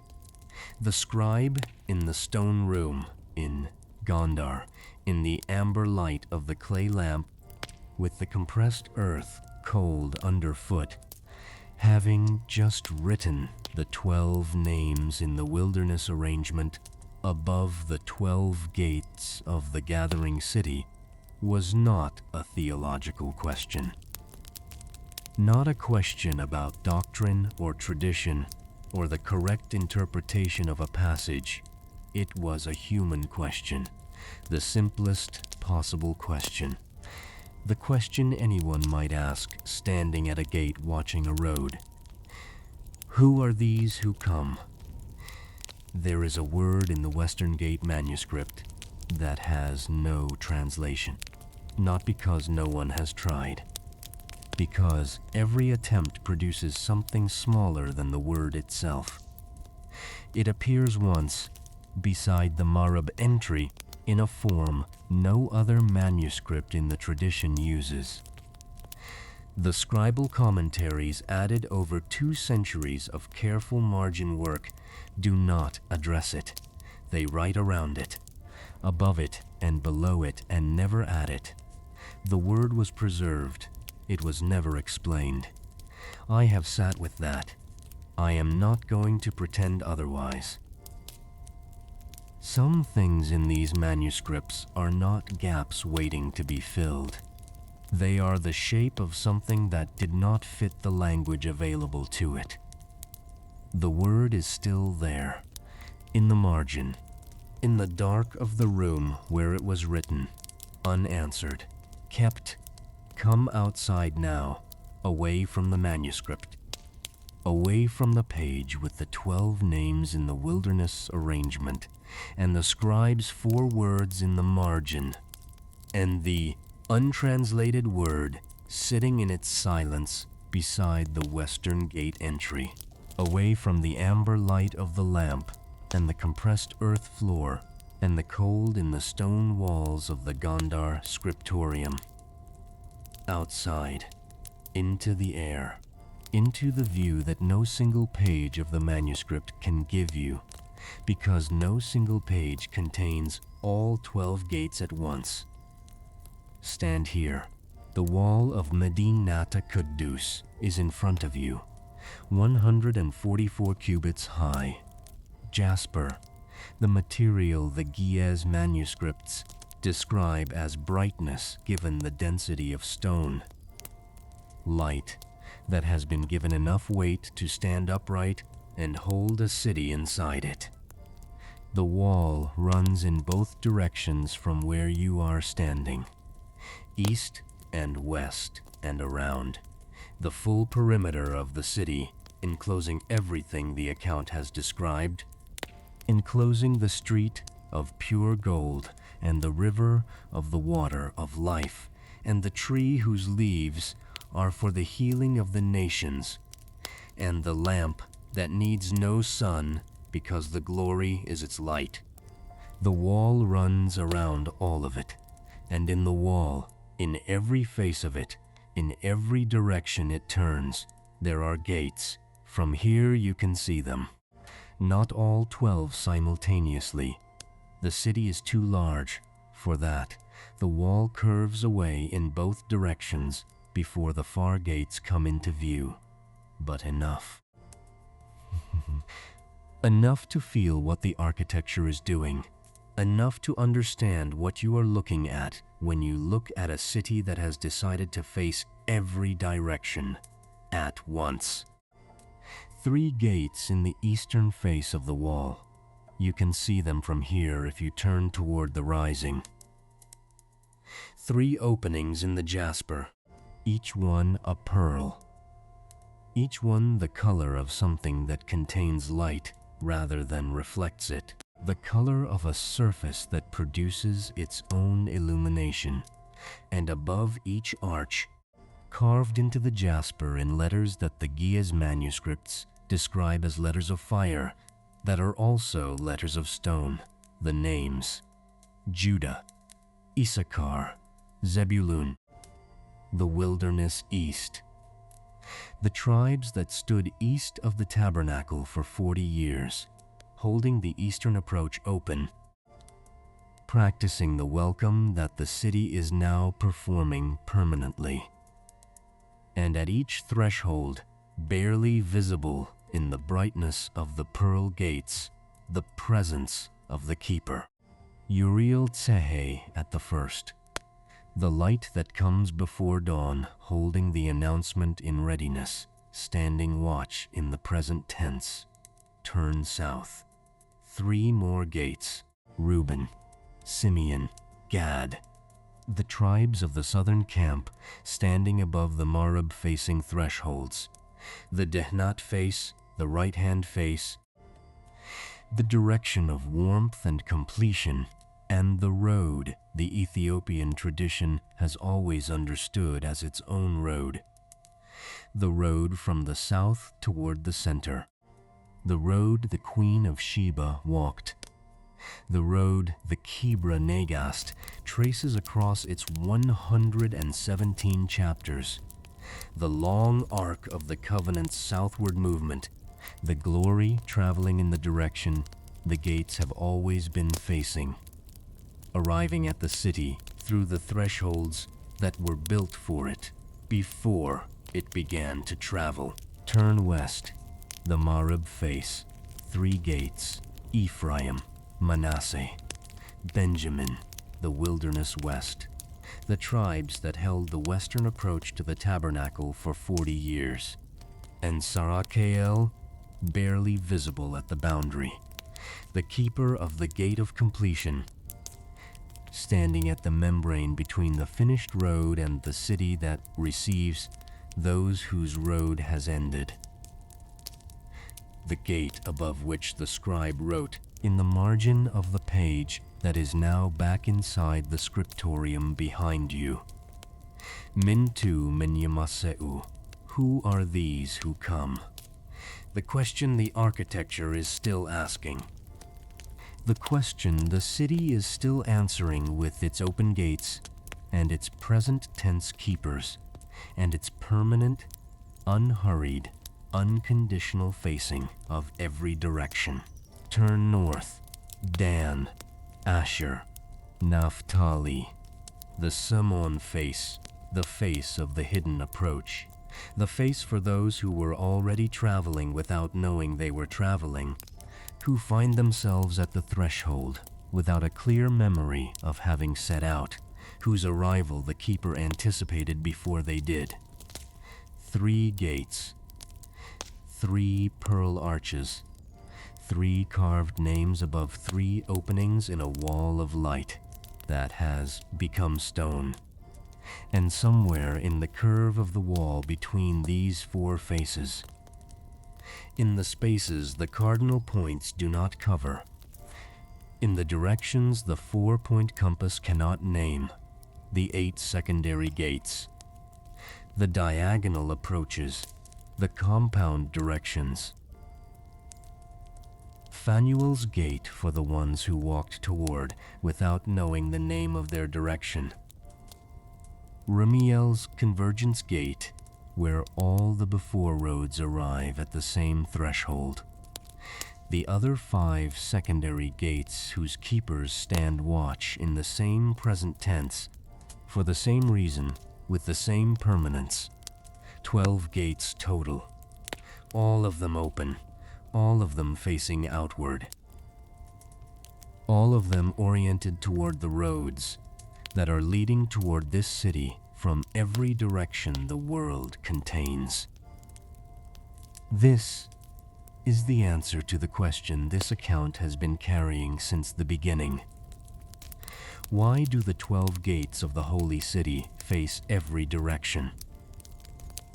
Not because the architect wanted variety, not because the 12 tribes needed to be distributed evenly around the perimeter, not because the symbolic value of 12 requires 4 groups of 3 arranged at the cardinal points, because the city was built for everyone who was always going to come from every direction, on every road, by every mode of arrival, the deliberate and the unknowing, the ones who set out and the ones whose road ended here, the ones who walked toward the light and the ones who arrived at the boundary of completion without recognizing it as a boundary.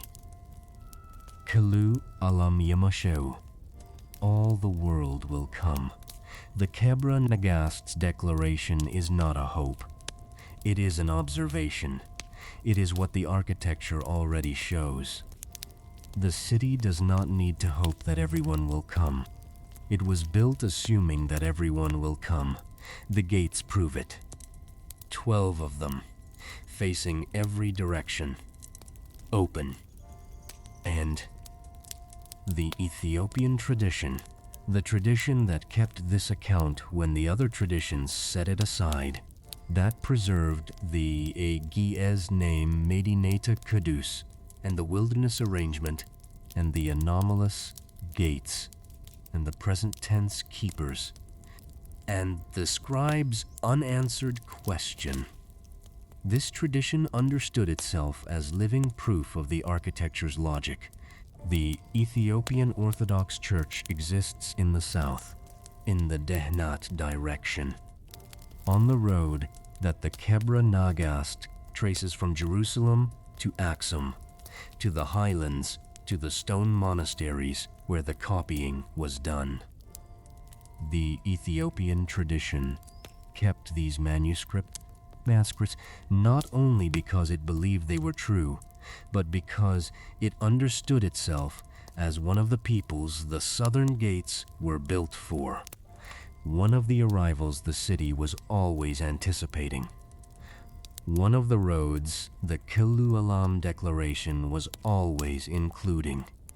When the Ethiopian scribes copied the gate enumeration, when they pressed the reed to the vellum in the amber light of the highland monastery and wrote Bä'al 12 times across the page of the tribal arrangement, they were not copying an account of something that would happen to someone else somewhere else, in a future they could not imagine.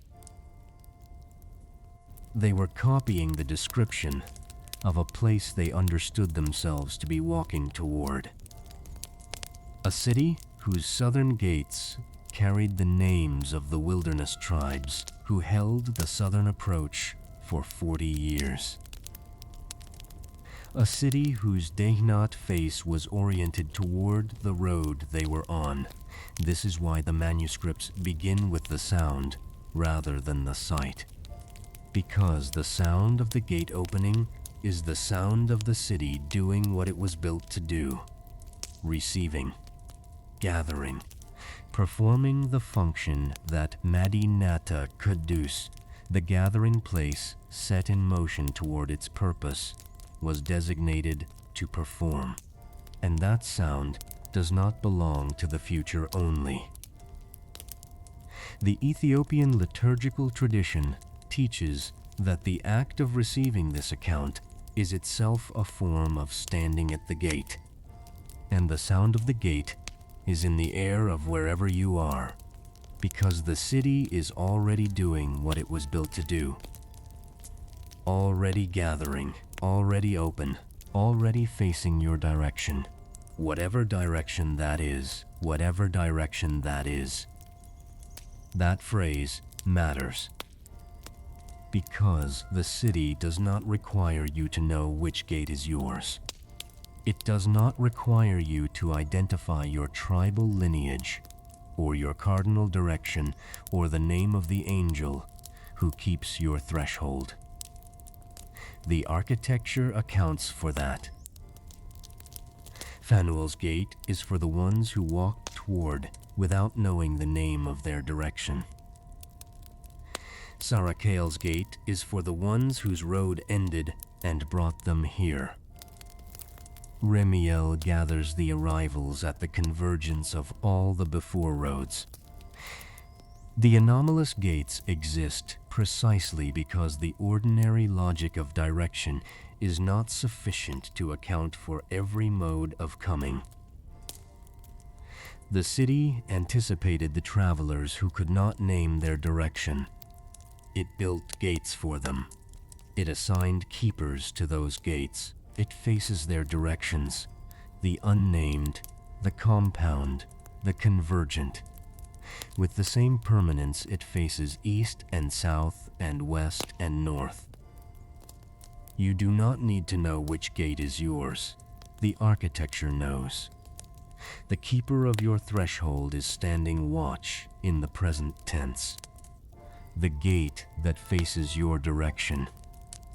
Whatever direction that is, whatever road brought you here, however you arrived at this account on this night, was built before you began, was assigned a presence before you set out, has been open since before the first foot was placed on the first road leading toward it. Kəllü Alam yəmaṣṣə'u, all the world will come. You are part of that all. The manuscripts say so. The architecture says so. The 12 gates facing every direction say so.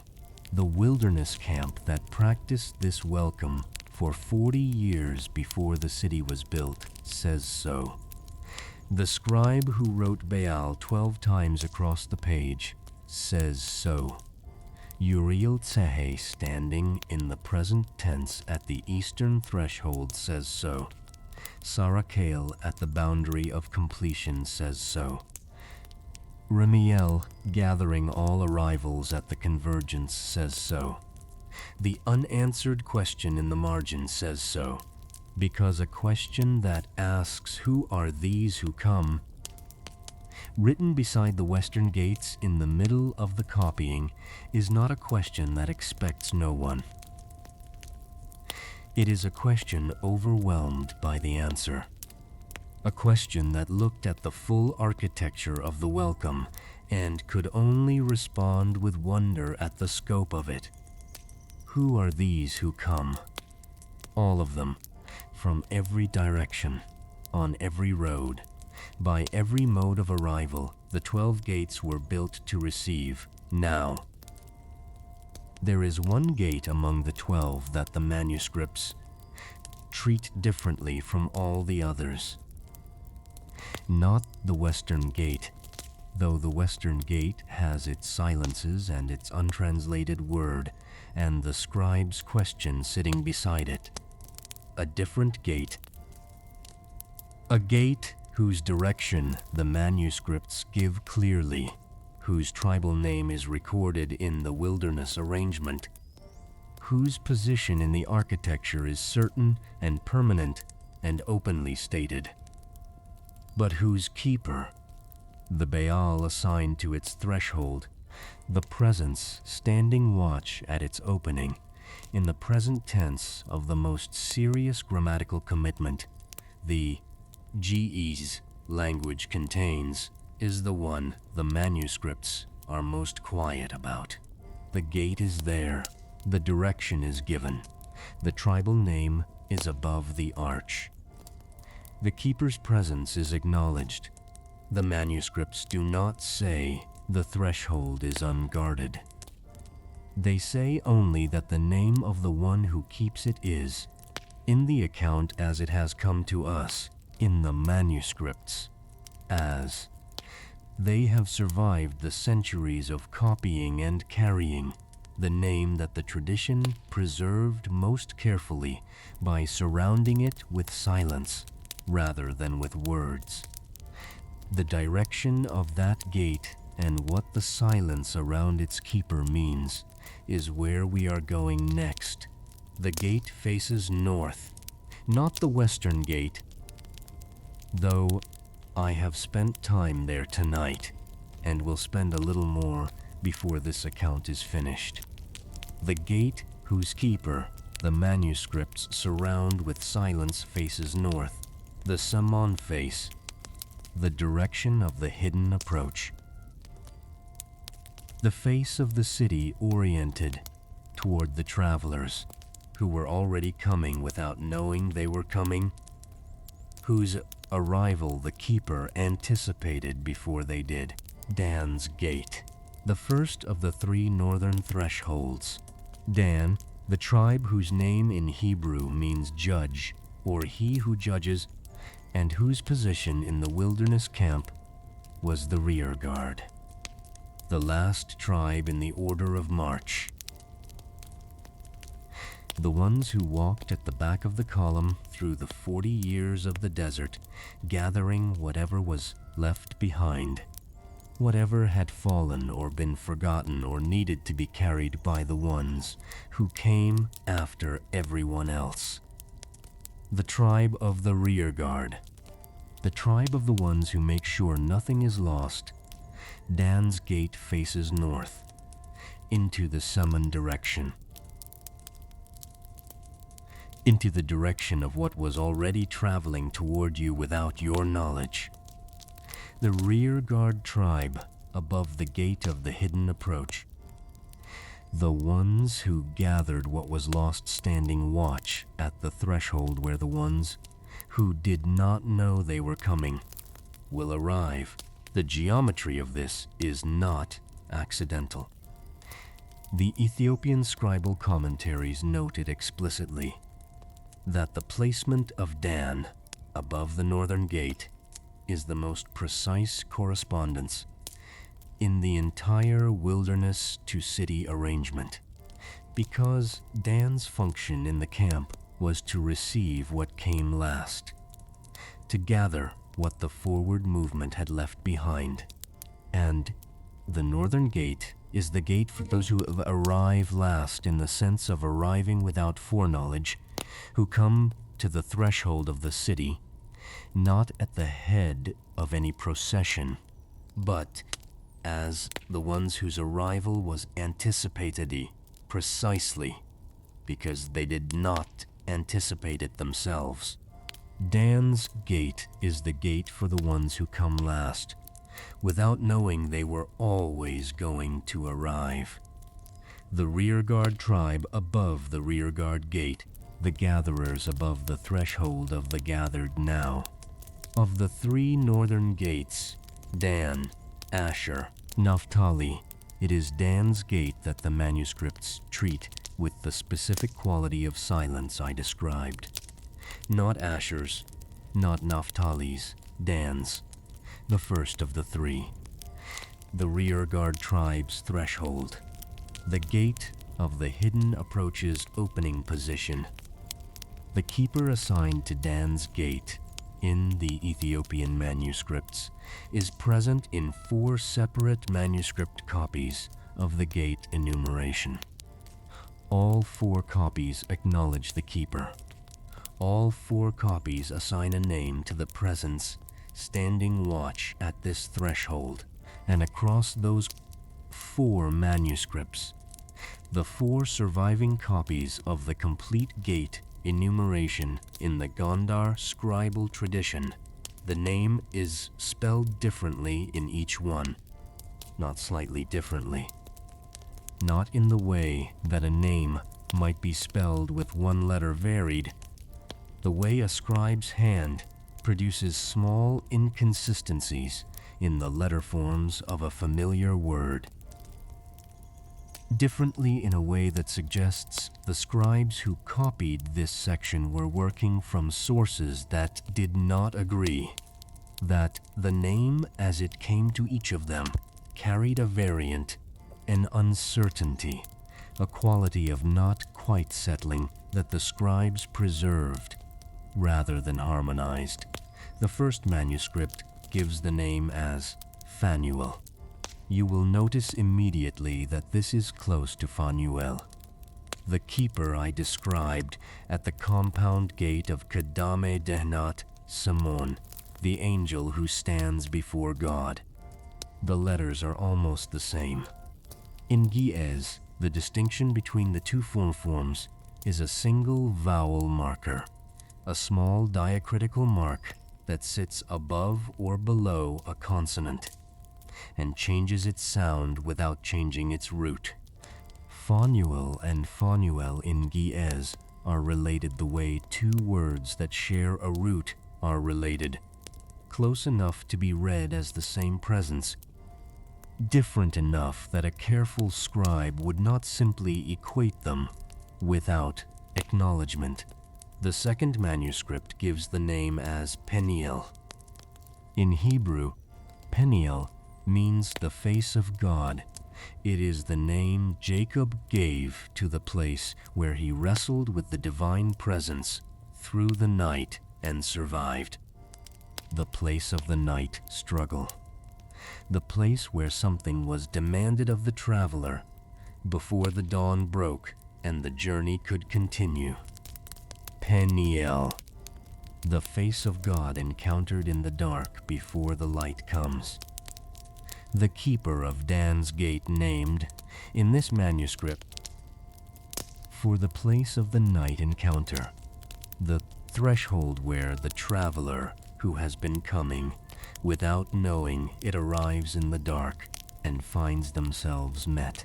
The third manuscript gives the name as Phanuel, a compound form, combining the root of Phanuel's standing before with the suffix that in Ge'ez denotes active ongoing performance of a function. Not the one who stands before, but the one who is standing before, continuously in the act of it. The present tense form of the presence. The keeper rendered grammatically as an ongoing action rather than a fixed identity.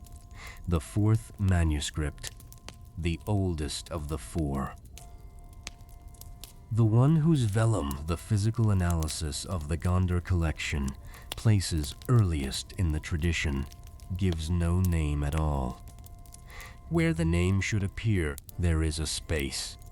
Not a damaged space, not a place where ink has faded or vellum has been torn. A deliberate space. The kind of space a scribe leaves when they reach a word they are uncertain of and intend to return to fill in. Except no one returned.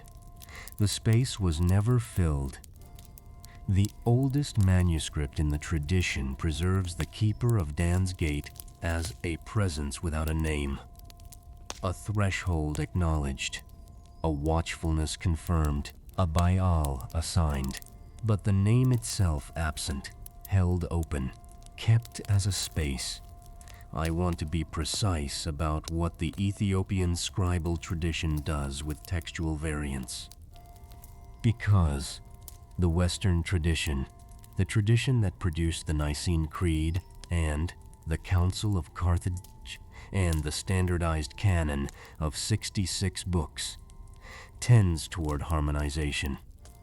When the Western tradition encountered textual variants, its instinct was to resolve them, to determine which reading was correct, which manuscript more authoritative, which spelling preserved the original intention, and to standardize around that determination. The variant was a problem to be solved. The uncertainty was a deficiency to be corrected. The Ethiopian scribal tradition does not harmonize. When the highland monasteries maintained multiple manuscript copies of the same text, and those copies contained variants, the tradition preserved all of them. Not because it lacked the theological authority to determine which was correct, not because it was indifferent to accuracy, but because the tradition understood that a variant in a sacred text is not necessarily an error. It may be a preservation of something the original was doing that a single standardized form cannot carry. The variant spelling of a keeper's name across 4 manuscripts is not a scribal inconsistency to be corrected. It is 4 witnesses to a presence that the tradition could not finally name in a single form. And the tradition kept all 4 witnesses rather than selecting one and discarding the others. Phanuel, Peniel, Faniel, and the space that holds no name at all. 4 testimonies to the keeper of Dan's Gate. 4 attempts across 4 manuscripts in 4 moments of copying to name the presence standing watch at the threshold of the hidden approach, the gate above which Dan's name is carved. The rearguard tribe, the gatherers of what was left behind, in the north face of the wall of Mädinätä Qəddus. What do these 4 variants tell us about the keeper they are trying to name? The Ethiopian scribal commentaries on this passage offer something remarkable. Rather than choosing among the 4 variants, the commentaries read all 4 simultaneously. They treat Phanuel and Peniel and Faniel and the empty space not as competing claims about a single identity, but as 4 aspects of a single presence that no one name can fully contain. Phanuel, close to the one who stands before God, the presence constituted by its orientation toward the source. Peniel, the face of God encountered in the night, the presence that meets the traveler in the dark before the dawn breaks.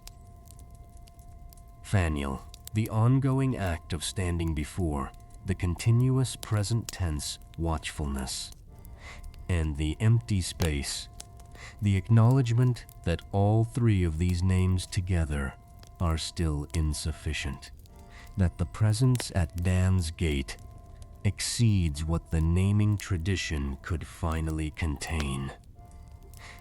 The commentaries conclude, and this is the passage I have carried longest from this section of the manuscripts, that the keeper of Dan's gate is intentionally and appropriately beyond final naming, not because it does not exist, not because no keeper was assigned, but because Dan's gate is the gate of the hidden approach,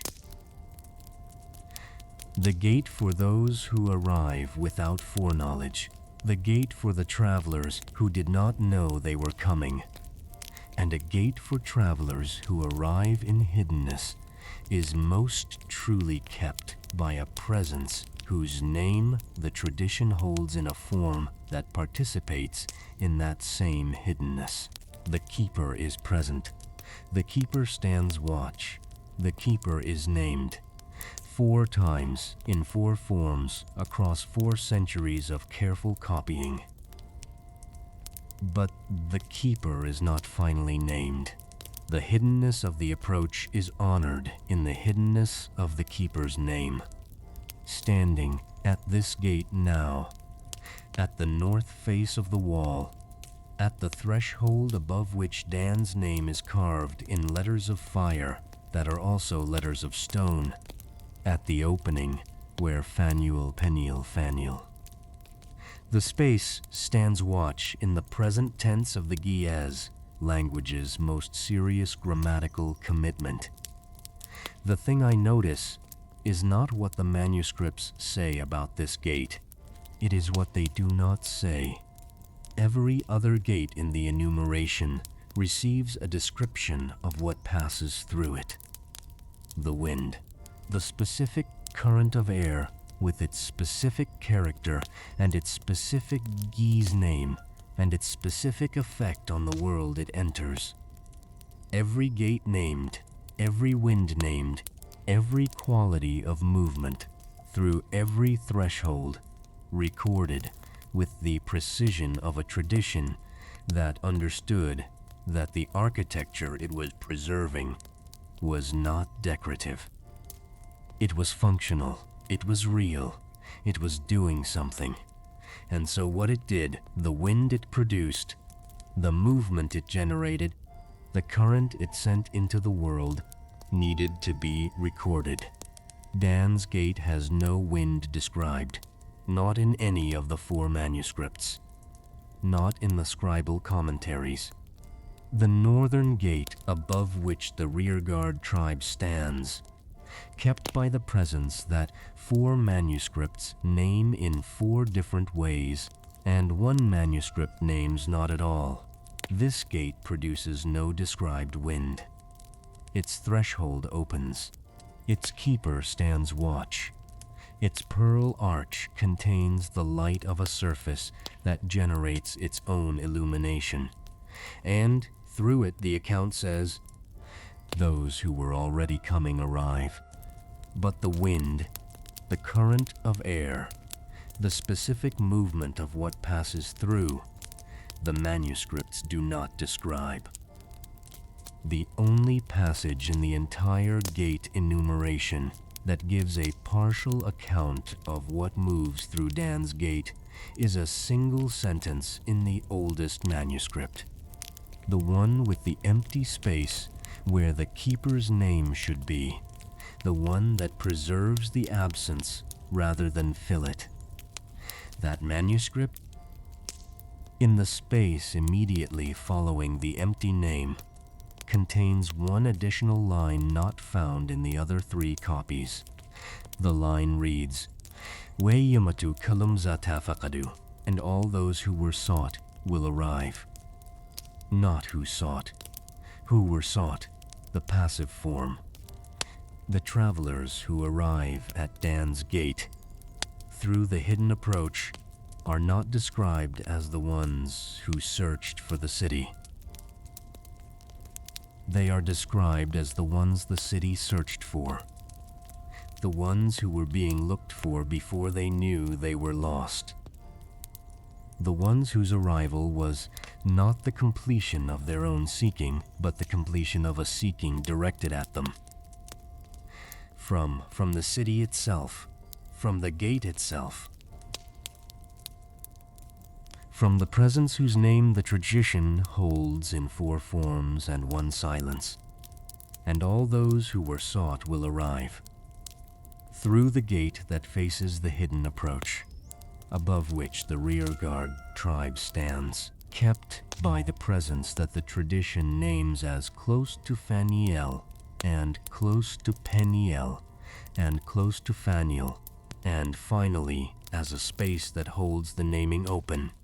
Through that gate, through Dan's gate, the gate of the gathered, the gate of the ones who come last, the gate of the hidden approach, all those who were sought will arrive. The manuscripts do not tell us when. They do not tell us from how far.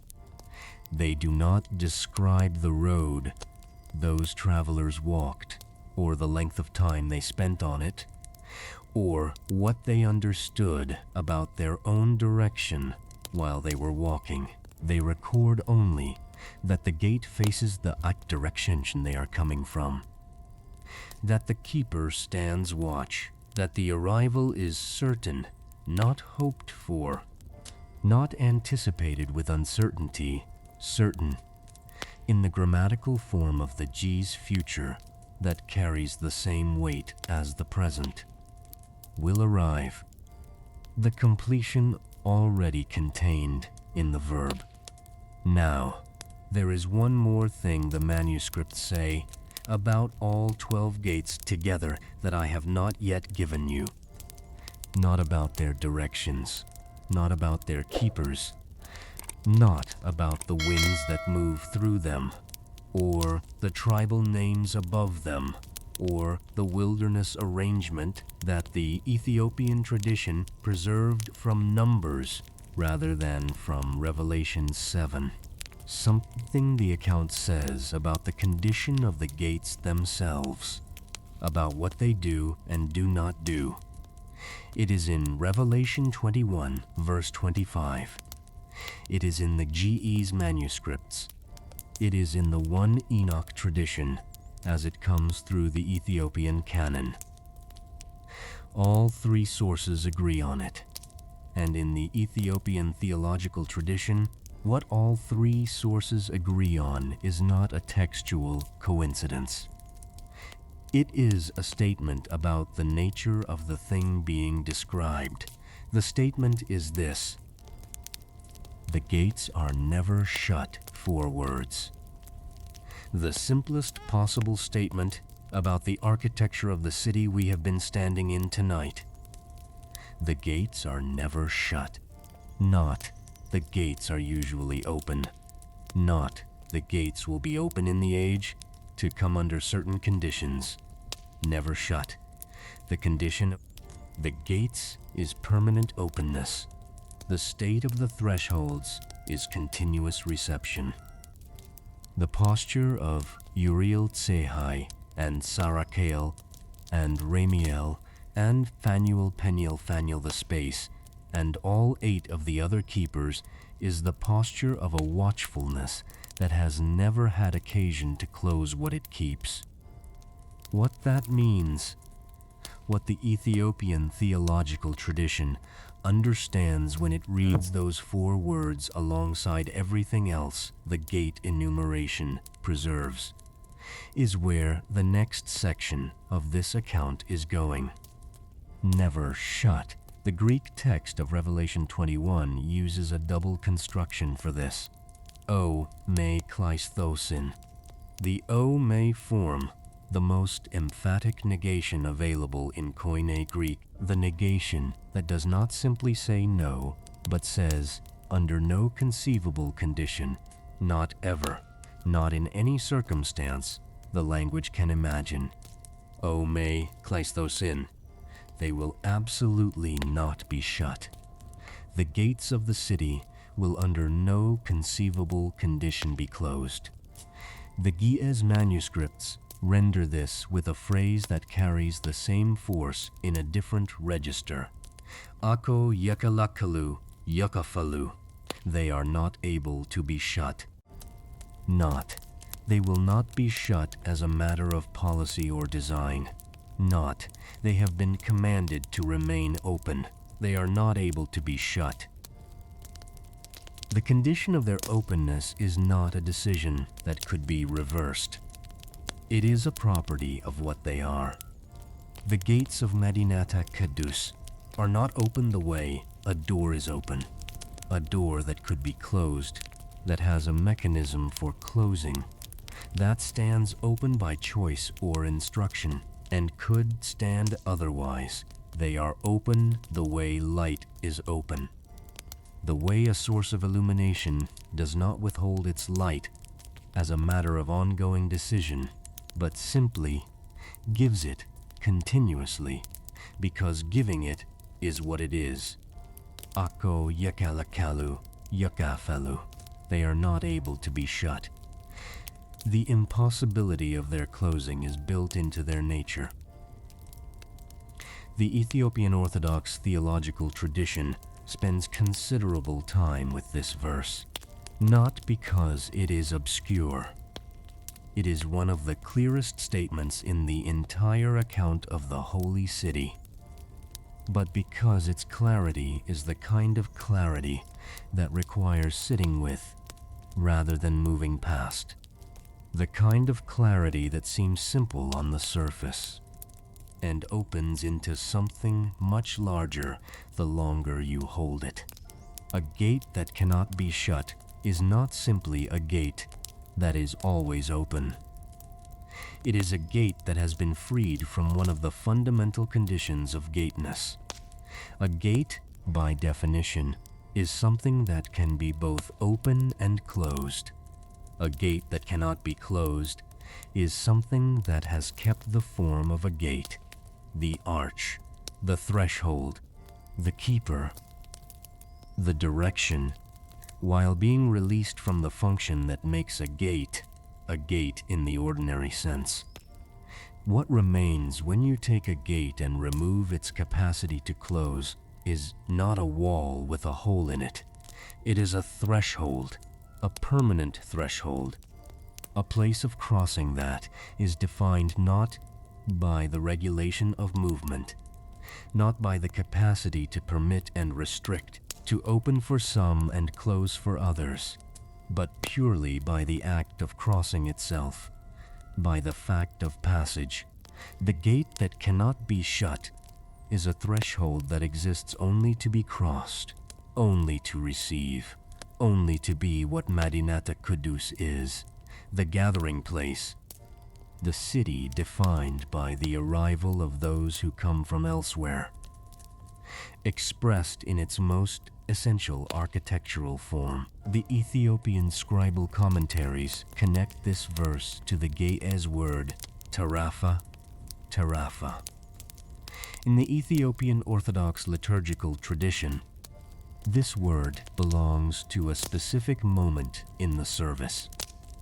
The moment when the priest draws back the curtain, the veil that separates the sanctuary from the nave, the holiest interior space from the space where the congregation stands. In the Ethiopian Orthodox Church, the sanctuary is screened. The holiest chamber, the room where the tableau is kept, the ark replica that is the holiest object in the tradition, the presence around which the entire church is built, is not visible to the congregation during most of the service. A curtain stands between the people and the innermost chamber, and at a specific moment in the liturgy, the priest draws it back. That act, the drawing back of the curtain, the opening of the innermost chamber to the view and the presence of those gathered outside it, is described in the Ge'ez liturgical language with the word terafe, opened, revealed. loosed from its closed condition, not opened the way a door is opened mechanically by a handle or a hinge.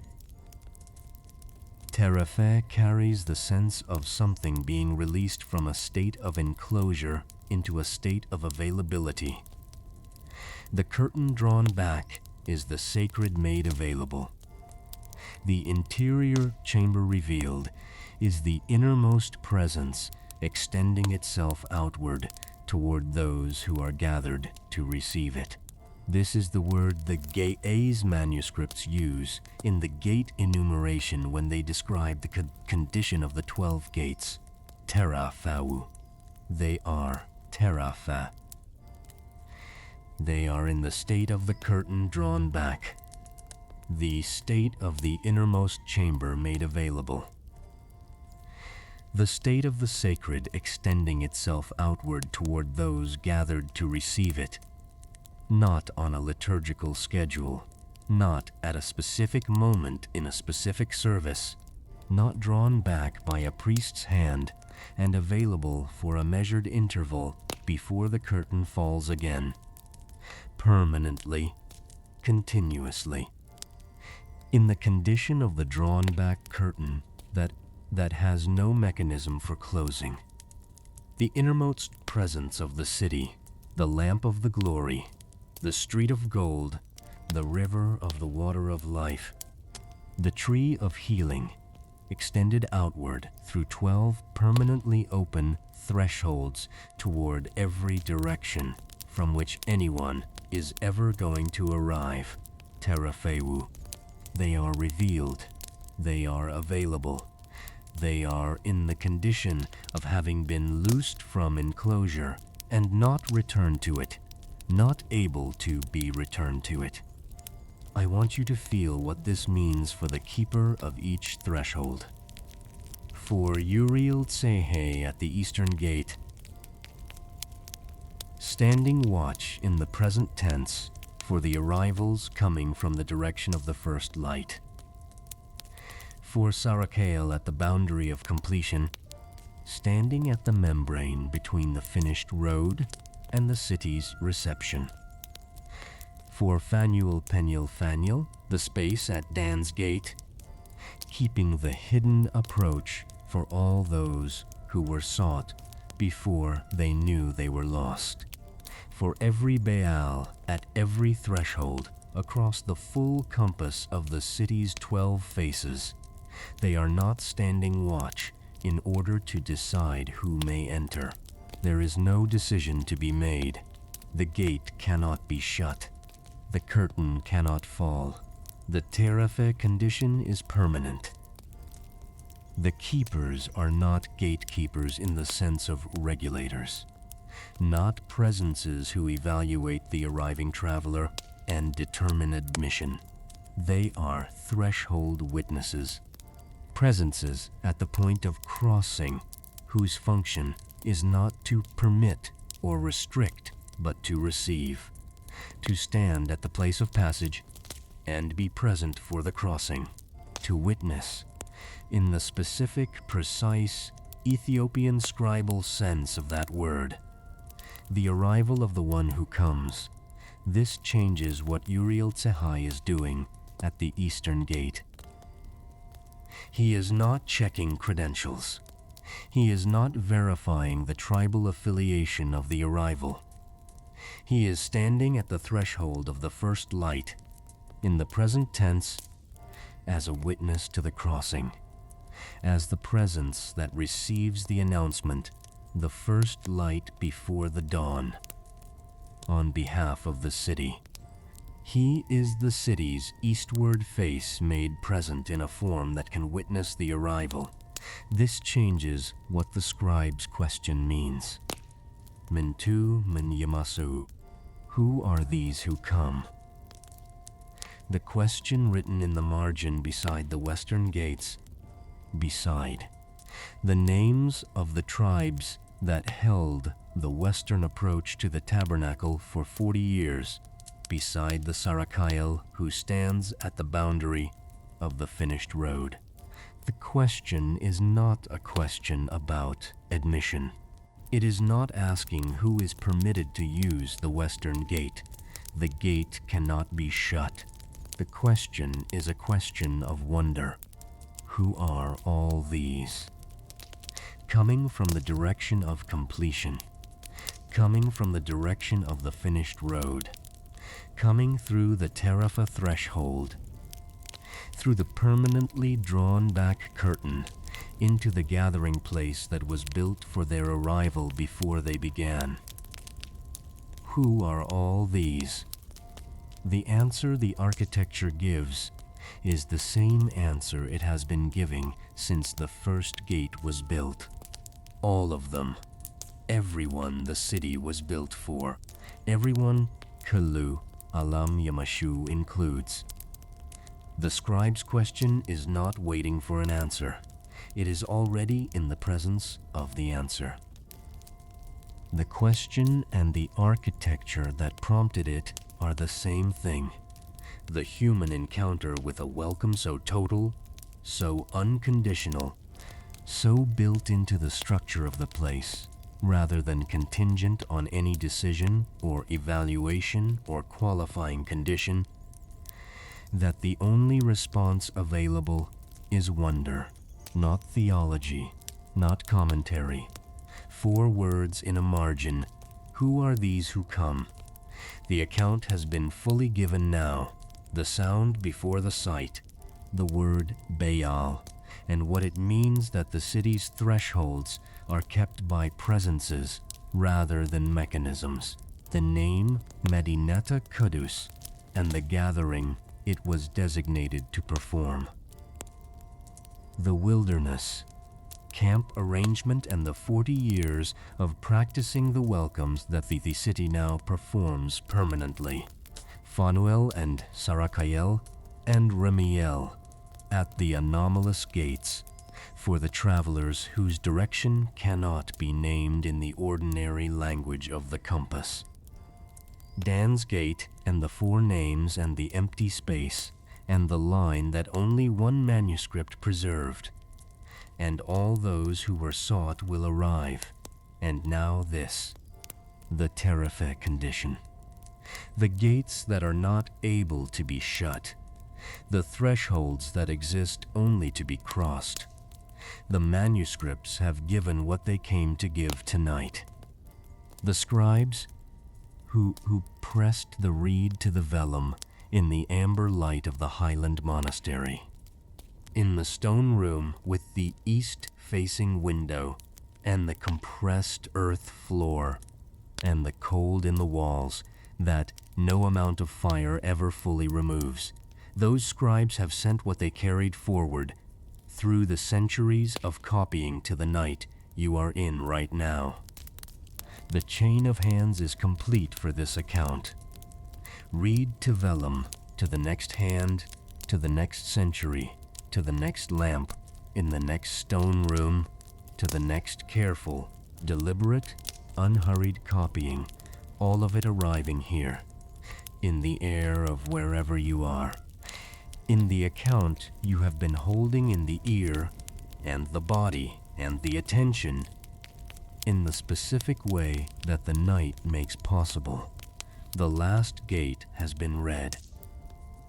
The city does not require our continued looking to remain standing. It was standing before this account began. It will be standing after the last word of it has dissolved into the air of the room where it was spoken. The 12 gates are open. Terefau, in the state of the drawn-back curtain, unable to be returned to enclosure, regardless of whether anyone is currently describing them. The keepers are at their thresholds in the present tense that Giez reserves for the watchfulness that has no interruption. Uriel Tsehay is at the eastern gate. Sarakael is at the boundary. The presence at Dan's gate stands in the form of all 4 names and the empty space, receiving all those who were sought. All of this continues without the account. The account was only ever a door into the view.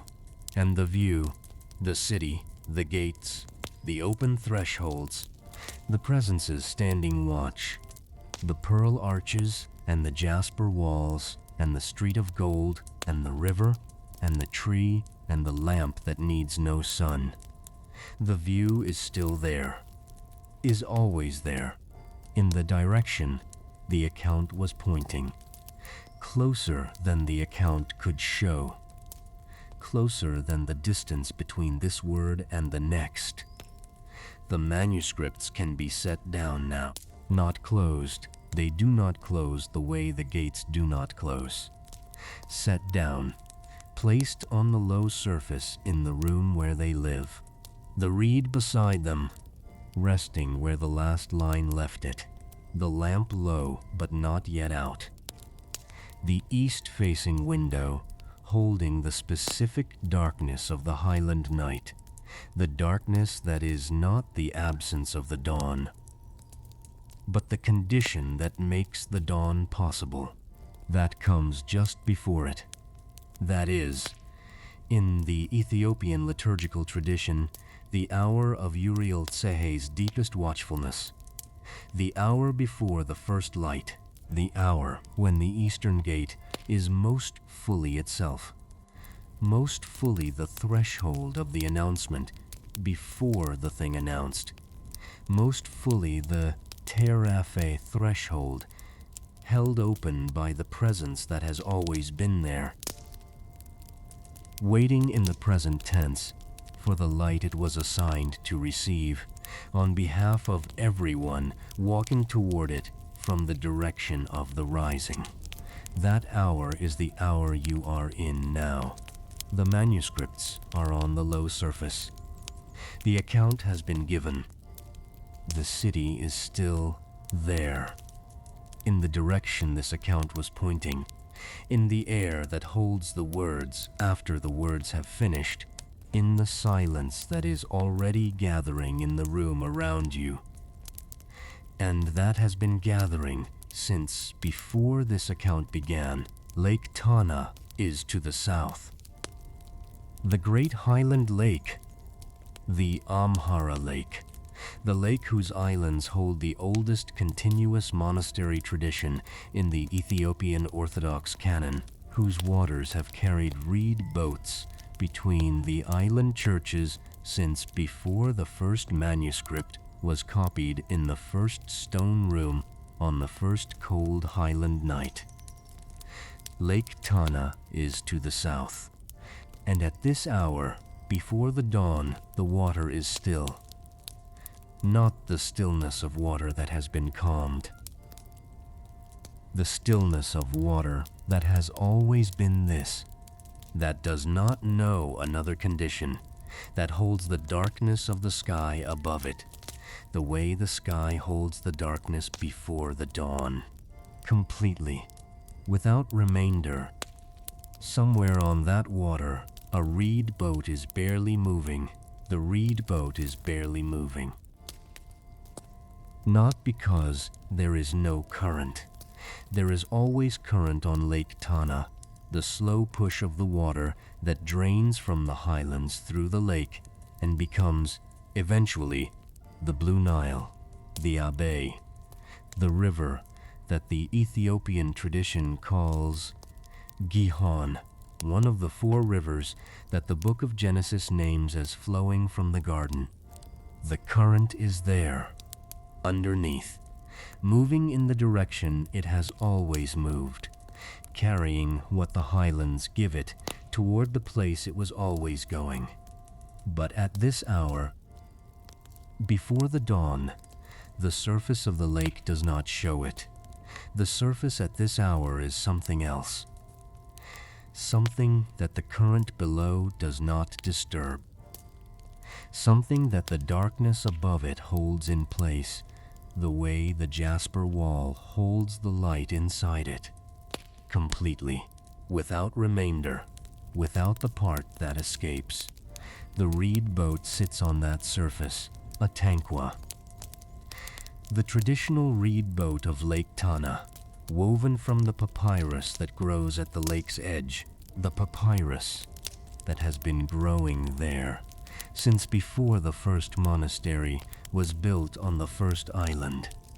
Since before the first monk crossed the water in the first boat to establish the first stone room where the first lamp was lit and the first reed was pressed, to the first vellum in the first cold hour before the first dawn of 15 centuries of keeping.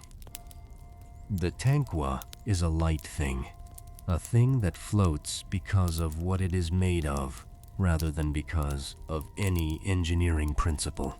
The papyrus holds the air inside its stems, and the air holds the boat above the water, and the water holds everything.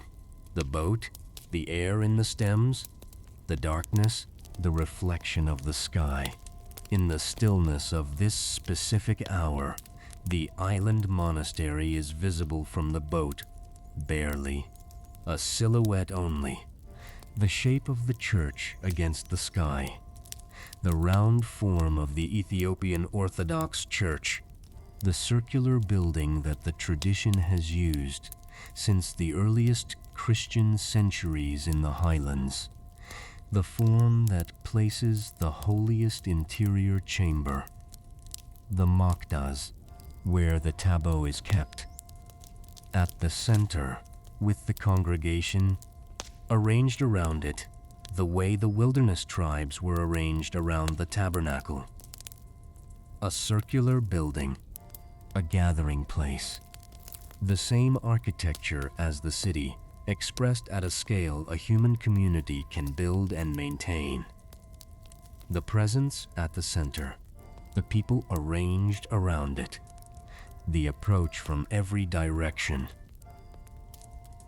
The silhouette of the island church holds the specific quality of a shape that is familiar and barely visible at once, the kind of visibility that requires the eye to already know what it is looking at. That offers just enough.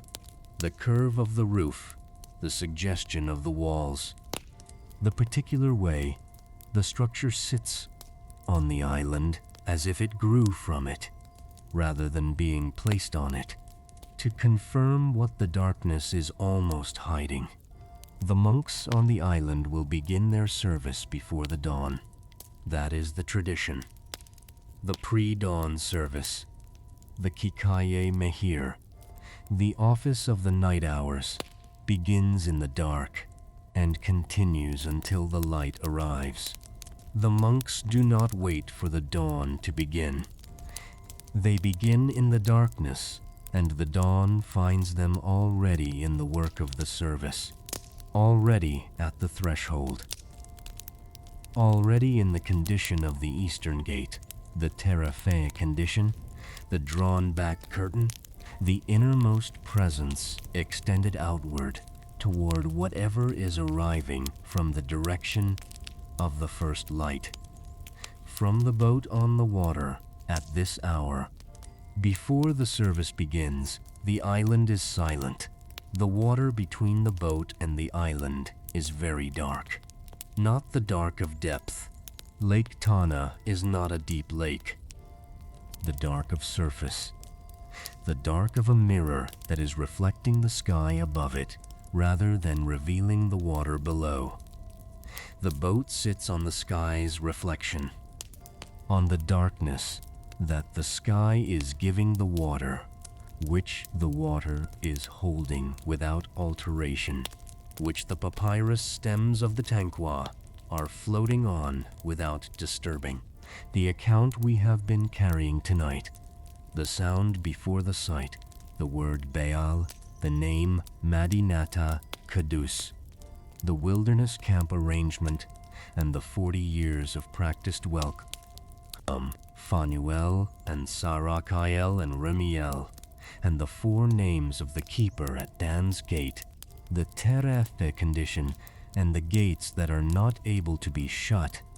All of it is still present, not fading, not receding the way something recedes when it is finished with you. present the way the island monastery is present, as a silhouette that requires you to already know what you are looking at, visible in a form that offers just enough to confirm what the darkness is almost hiding.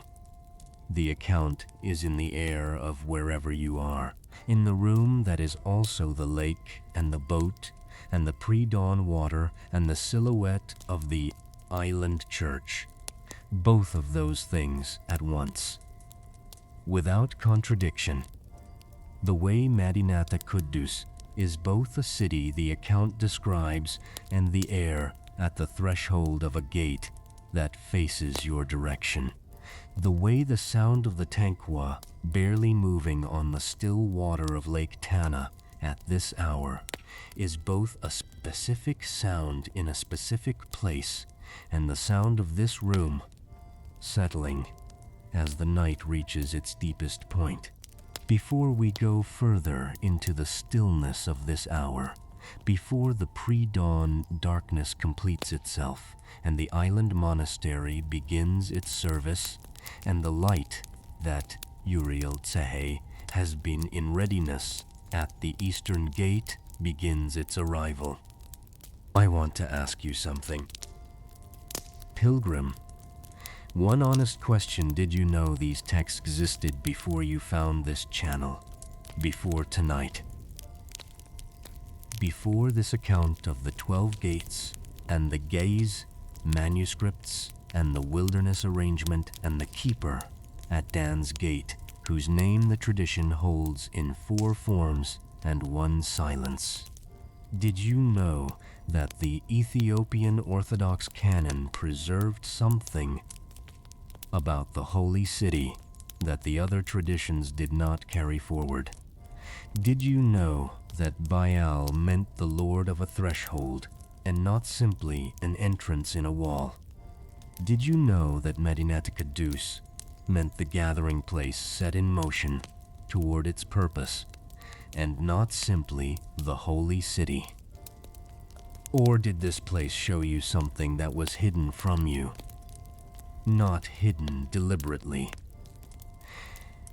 Not hidden the way the Western Gate's untranslated word was preserved in silence, held carefully, kept with intention, surrounded by the space of 2 centuries of commentaries that wrote around it and not at it. Hidden the way things are hidden when the tradition that preserved them was small enough that the larger traditions never had to engage with what it kept. Hidden in the highlands, in the stone rooms, in the amber light of the clay lamps, in the gi'es that 15 centuries of keeping never changed. Tell me in the comments, did you know? Or did this find you when you were not looking? I read every answer, everyone, and I want to know the path that brought you here tonight, to this account, to this lake, to this hour before the dawn, when the island monastery is a silhouette on the water, and the gates of the city are terefewu, and the keeper at the threshold of your direction is standing watch in the present tense. And if tonight has opened something, if the 12 gates and the Gi's manuscripts and the wilderness arrangement have given you something you want to carry further than one night can hold, the Ethiopian Orthodox Bible is in the description below. The complete canon, 81 books, the one that kept 1 Enoch and Jubilees, and the Kebra Nagast, and the full account of the holy city in the language that was always going to preserve it. The one that never removed what the other traditions chose to leave out. It is there, in the description, waiting the way the city waits, with the patience of something that has been in readiness for longer than readiness is usually required to hold, for whoever is ready to carry it. Now, back to what we can see: the lake, the boat, the water that is holding the sky's reflection without alteration, the silhouette of the island monastery barely visible against the darkness that is already beginning. Only beginning, only the first suggestion of it, too early to call it dawn and too late to call it full night, to change. Something is happening at the eastern edge of the sky, not light yet, not the arrival of Uriel Tsehay's announcement, something before even that. A quality of change in the darkness itself, the way the darkness shifts in register just before the first light, not brightening, not yet, but becoming a different kind of dark.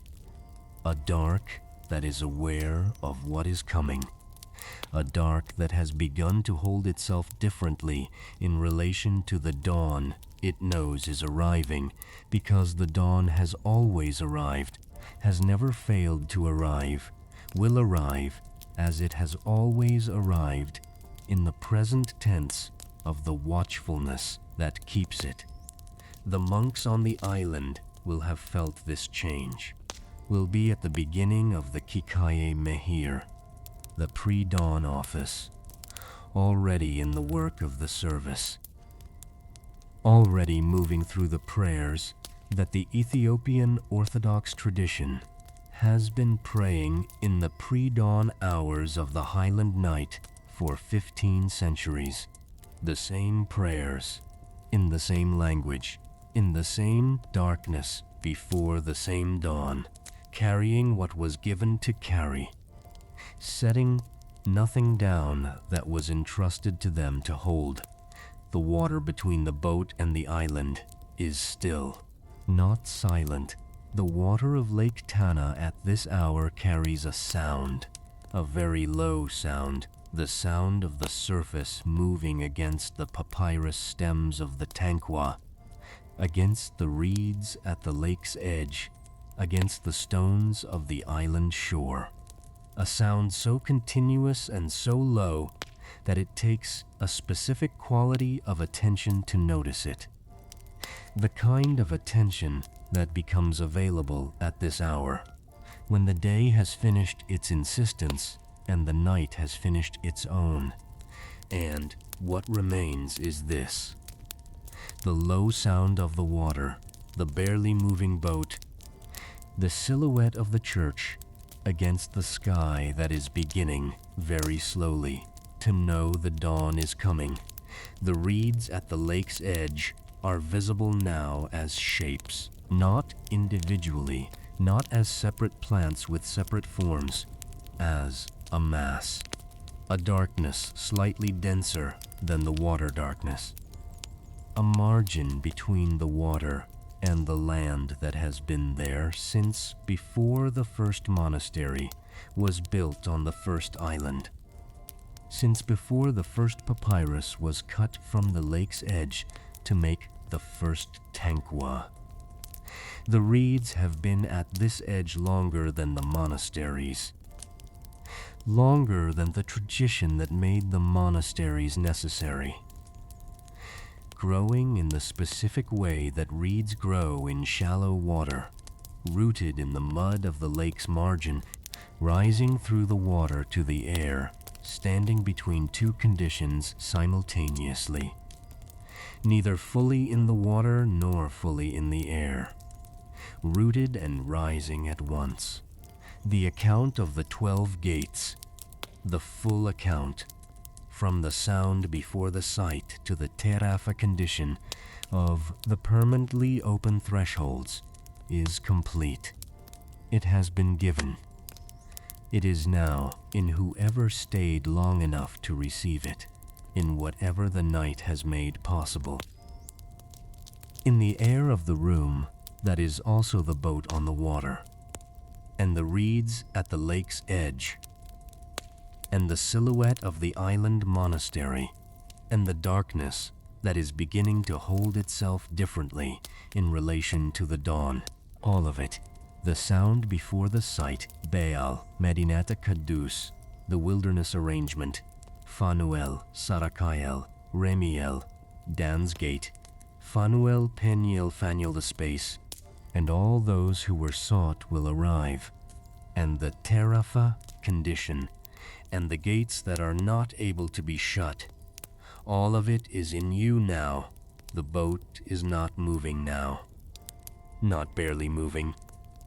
Not the minimal movement of a thing that floats on water that has current beneath it. Still, the way the lake itself is still. The way the surface at this hour holds itself in a condition that the daylight hours never produce. A condition that belongs specifically to this time, to the hour between the end of the night and the beginning of the dawn, the hour that has no other name in the ordinary language of the day, but that the Ethiopian Orthodox tradition has always known precisely, has always had a service for, has always met with the human voice and the ancient prayers, and the reed instruments and the specific posture of a community that does not wait for the light to begin, but begins in the dark and lets the light find them already in the work. The Kikaye Mehir is still going on the island. You cannot hear it from the boat.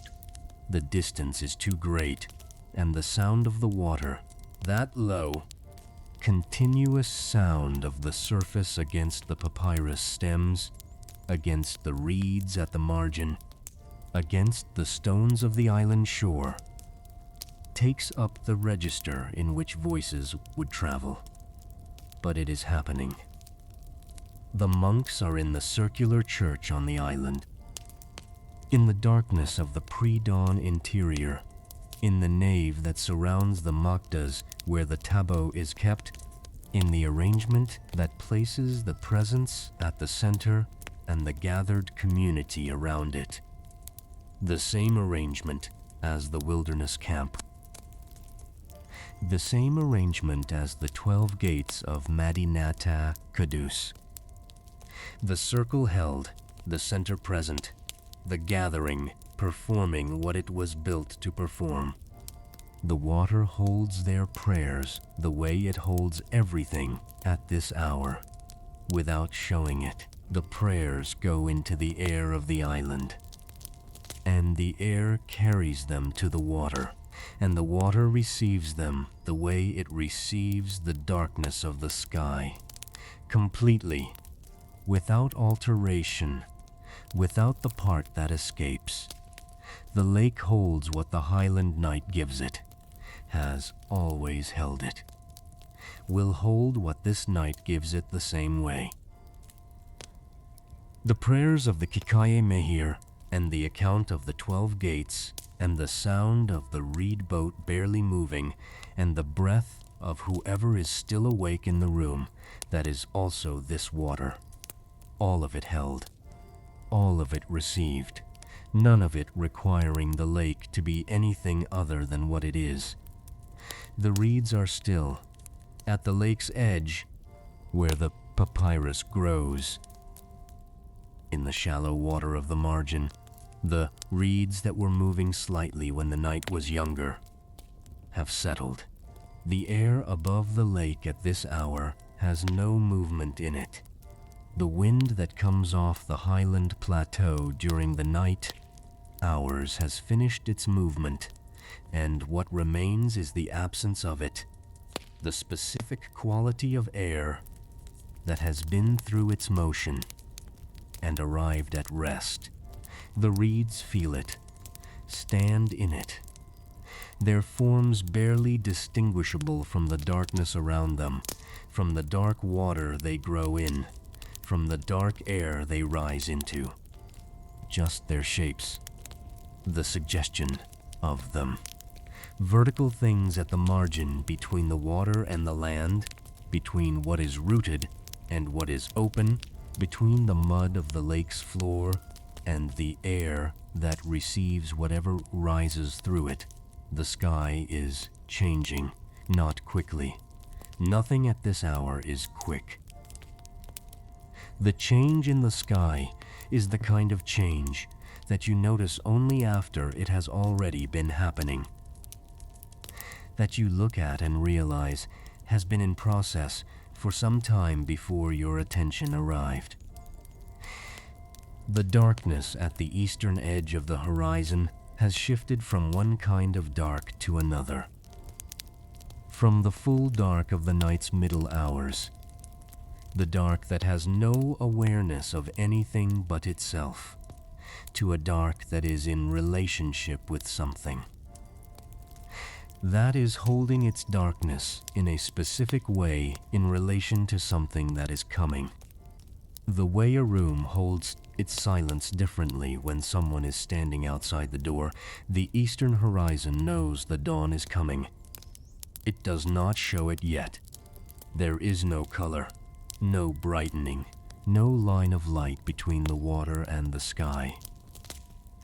Only this, the change in the quality of the dark, the awareness that has entered it, the specific way the darkness at the eastern edge of the lake is holding itself in relation to what Uriel Tsehay has been holding in readiness at the eastern gate of Mädinätä Qəddus for the entire duration of this night. The announcement. The first light before the light. The dawn before the dawn. The island monastery is more visible now than it was an hour ago. Not because of the light. The light has not arrived. Because the eye has adjusted to what is here, has learned the darkness of this place, has given up waiting for conditions it is not going to receive, and begun to work with what is actually present. And what is actually present is enough. The silhouette of the round church on the island. The suggestion of the trees that grow between the church and the water. The stones of the shore at the island's edge, barely distinguishable from the water that moves against them. Enough. More than enough. The eye that has learned this darkness does not need the dawn to see what is here. It sees what is here with what is here. There is a bird somewhere on the water, not visible, present only as a sound, a single low sound, brief, the sound of a water bird adjusting its position on the surface. The small disturbance of a living thing that has been still for a long time and has shifted slightly. The sound is over before the attention that moves toward it arrives. It was there. It is gone. The water surface where it was is already still again, already back in the condition of the mirror that reflects the sky, already holding the darkness above it without alterations. The sound the bird made is still in the air. Very briefly, in the specific way that sounds are still in the air after they have stopped, not as sound anymore, not as vibration in the medium, but as the memory of sound that the silence holds for a moment before releasing it. The silence holds it now, is holding it, will release it in a moment and be only silence again. The specific silence of this lake at this hour, the silence that has the Kikaye Mehir in it, and the pre-dawn darkness, and the reeds at the margin, and the papyrus, stems of the tankwa, and the account of the 12 gates, and everything else the night has received. The breath in the room where you are is slower now. Not because you have made it slower, because the night has made it slower, because the hour has made it slower, because this is what this hour does to breath. When the body has stopped resisting, the specific invitation the darkness extends after all the other invitations of the day have been exhausted and declined and waited out. The invitation that does not announce itself, that does not ask to be accepted, That simply continues to be available. At this hour, in this quality of dark, with this sound of still water, and this silhouette of the island church, and this low continuous presence of the prayers that the monks have been praying since before the light, available, patient, in readiness for longer than readiness is usually required to hold. The water is barely visible now as a surface. It has become part of the dark rather than a reflection of it. The lake and the sky above it have reached a point of near equivalence. The darkness of the water and the darkness of the air so close to the same quality of dark that the line between them, the horizon, is more felt than seen. A place where the eye knows the water ends and the sky begins without being able to say precisely where. A threshold without a hard edge. A boundary that holds its distinction lightly. That maintains the difference between water and air without requiring that difference to be visible. The boat is part of this now, not a separate thing on a surface. Part of the dark and the water and the pre-dawn hour and the silence that holds the birds' sound and the prayers of the Kikaye Mehir and the account of the 12 gates and the breath of whoever is still here. The papyrus stems hold their air. The current moves below without disturbing the surface. The island monastery holds its silhouette against the sky that is holding its darkness in relation to the coming dawn. Everything is holding. The way the lake holds what the night gives it.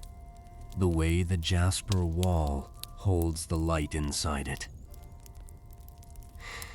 The way the manuscripts hold what the scribes pressed into them, with the reed and the lamp and the cold floor and the east-facing window.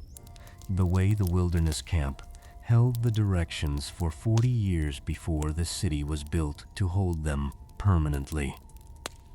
The way the gates hold themselves open, terefeu, in the condition of the drawn-back curtain, for every traveler, on every road, from every direction who is walking toward the gathering place that was built for their arrival before they began, holding all of it, without effort, without the continuous application of intention, simply by being what it is, in the place it was put, on the ground that was always going to hold it. The dawn is not here yet, but Uriel Tsehay is at the gate, standing watch, in the present tense, holding the first light, in readiness for the moment of its release. For the moment, the announcement becomes the thing announced. For the moment, the darkness that is aware of what is coming gives way to the first brightness. Not the full brightness, not the noon, not the light that leaves nothing in shadow. The first brightness, the light before the sun, the Tsehay before the dawn. The announcement that the eastern gate has always been oriented toward, that Uriel has always been holding, that the pre-dawn hour of the Kikaye Mehir has always been preparing to receive. That moment is close. You do not need to be awake for it.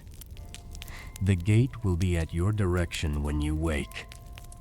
The keeper will be at the threshold. The pearl arch will hold its light, the light of a surface that generates its own illumination, the light of a thing that contains, rather than reflects, above the opening that was built before you began walking and that faces the direction you have been walking from, and that is not able to be shut. The account is finished. The lake is still. The monks are in their circle on the island. in the pre-dawn dark, in the arrangement that places the presence at the center and the gathered community around it, carrying what was given to carry into the first light that is already on its way. The reeds are at the margin. The boat is on the water. The water is holding everything the night has given it. The distance between this place and yours is smaller than it appears from here. I want you to know that before I go, not as comfort, not as the kind of thing said to make a large distance feel manageable. As a fact, a geographical and theological fact that the Ethiopian manuscripts preserve with the same precision they brought to the gate enumeration and the wilderness arrangement and the terefe condition and the 4 names of the keeper at Dan's gate. The distance is small. The lake is here. The island monastery is here. The monks are in their circle, in the pre-dawn dark, in the service that began before the light and will be completed by it. The reeds are at the margin. The tankwa is on the water. The eastern horizon is holding its darkness in the specific way of a darkness that knows what is coming. All of this is here, present, real. In the specific way, the Ethiopian tradition means real, not metaphorically present, not spiritually available in some attenuated sense, not a consoling image offered to a mind that needs somewhere peaceful to rest. Here, the way Mädinätä Qəddus is here, the way the gates are here, terefeu, open, facing every direction, kept by presences standing watch in the present tense. And the room where you are is here too, both things at once, without contradiction. The water and your room, the pre-dawn silence of the lake, and the silence of wherever you are as the night reaches its deepest point. The silhouette of the island church and the shapes of whatever is in the room around you, familiar and barely visible in the dark. The breath of the monks, beginning the kikaye mehir, and your own breath, slower now, in the rhythm that this hour produces when the body has finally accepted what the night has been offering since the day ended. Both here, the same here. The distance between them is the distance between one and the other, which is not a distance that requires traveling. It is a distance that requires only the recognition that what seems far is already present.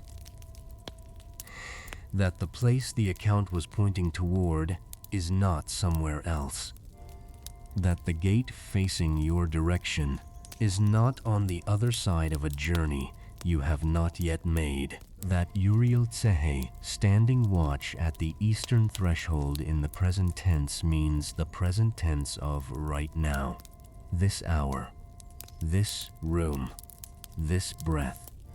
The account has been a door, not the destination, the door. And doors, once passed through, do not need to remain visible. The account can dissolve now. The words can go. The way words go when the silence that was always behind them reclaims the air they occupied. The manuscripts can rest on the low surface in the dark of the scriptorium. The lamp can hold whatever it has left of its burning. The scribe's question can sit in the margin of the western gate page. Məntu min yəmaṣṣə'u, who are these who come? Unanswered, kept, in the specific silence of a question that is already inside the presence of its answer. All of it can rest now. The gate enumeration is complete. The wilderness arrangement is complete. The terafa condition is permanent and requires no further description to remain what it is. The keeper at your threshold is in position, has been in position, will be in position when you wake, in the same present tense, with the same unhurried watchfulness, with the same orientation toward the road you are on and the direction you are coming from, and the arrival that the city has been anticipating since before you began. I am going to leave you here now, not because the account is exhausted. It is not. The Ge'ez manuscripts have more than this night could carry. The Ethiopian canon has more books than this lamp could illuminate. The tradition that carved the stone rooms and descended into them generation after generation with reeds and vellum, and the specific intention of carrying forward what had been carried to them. That tradition has more to give than any single night can hold. The untranslated word in the margin of the western gate is still there. The scribe's question is still there.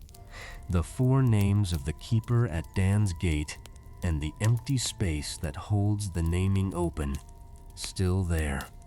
More than one night can hold. But this night has reached its edge. And the edge of a night is not the end of what the night contained. It is the place where what was given enters the silence that will carry it forward. Where the account becomes what it was always going to become after the last word, not a thing that is over, but a thing that has been received. That is in whoever stayed long enough to receive it. That does not require the voice to continue. In order to continue, the lake will be here when you wake. The water will have held through the night everything the night gave it, and will give it back slowly, the way the lake always gives back.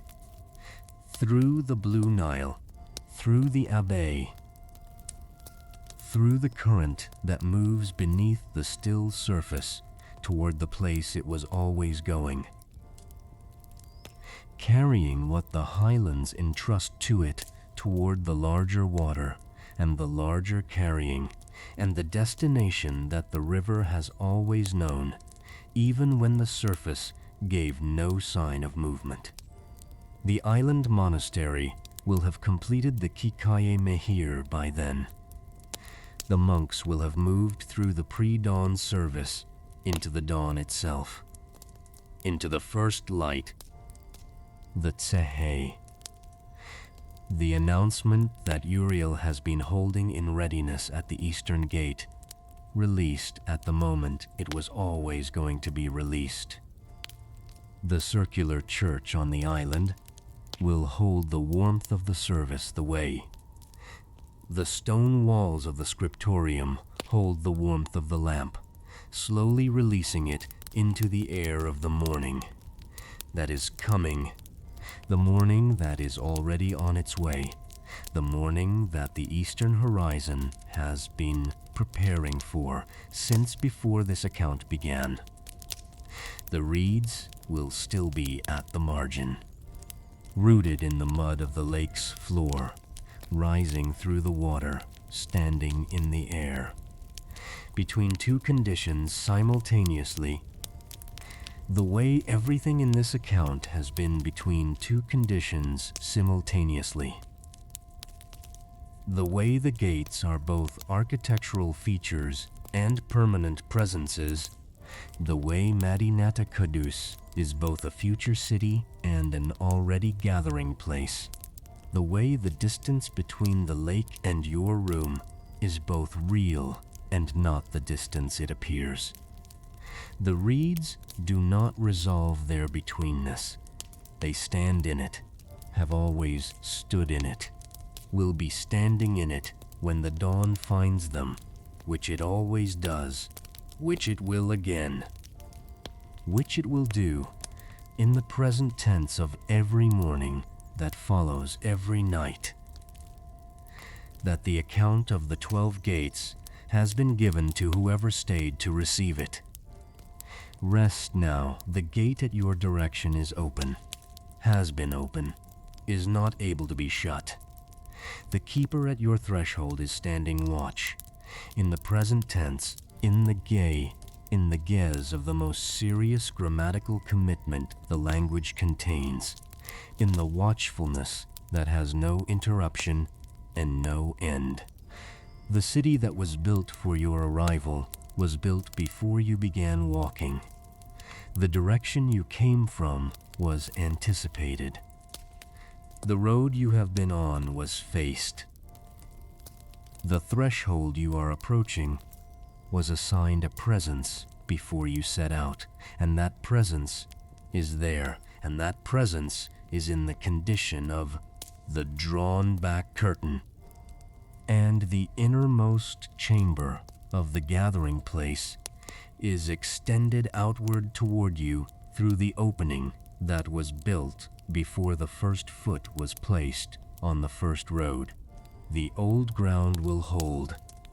It has held everything the tradition entrusted to it, the manuscripts and the monks and the stone rooms and the compressed earth floors and the highland cold and the 15 centuries of careful, deliberate, unhurried keeping, all of it held.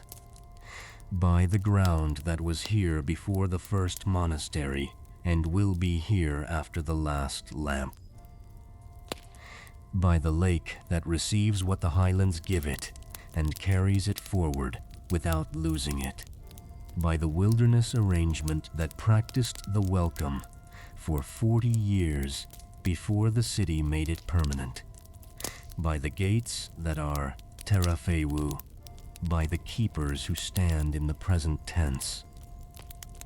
By the city that was defined from the moment of its naming as the place where those who come from elsewhere are gathered.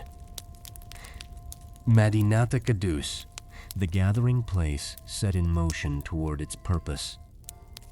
Set in motion before you arrived and still in motion now, receiving, always receiving from every direction in the condition that cannot be reversed.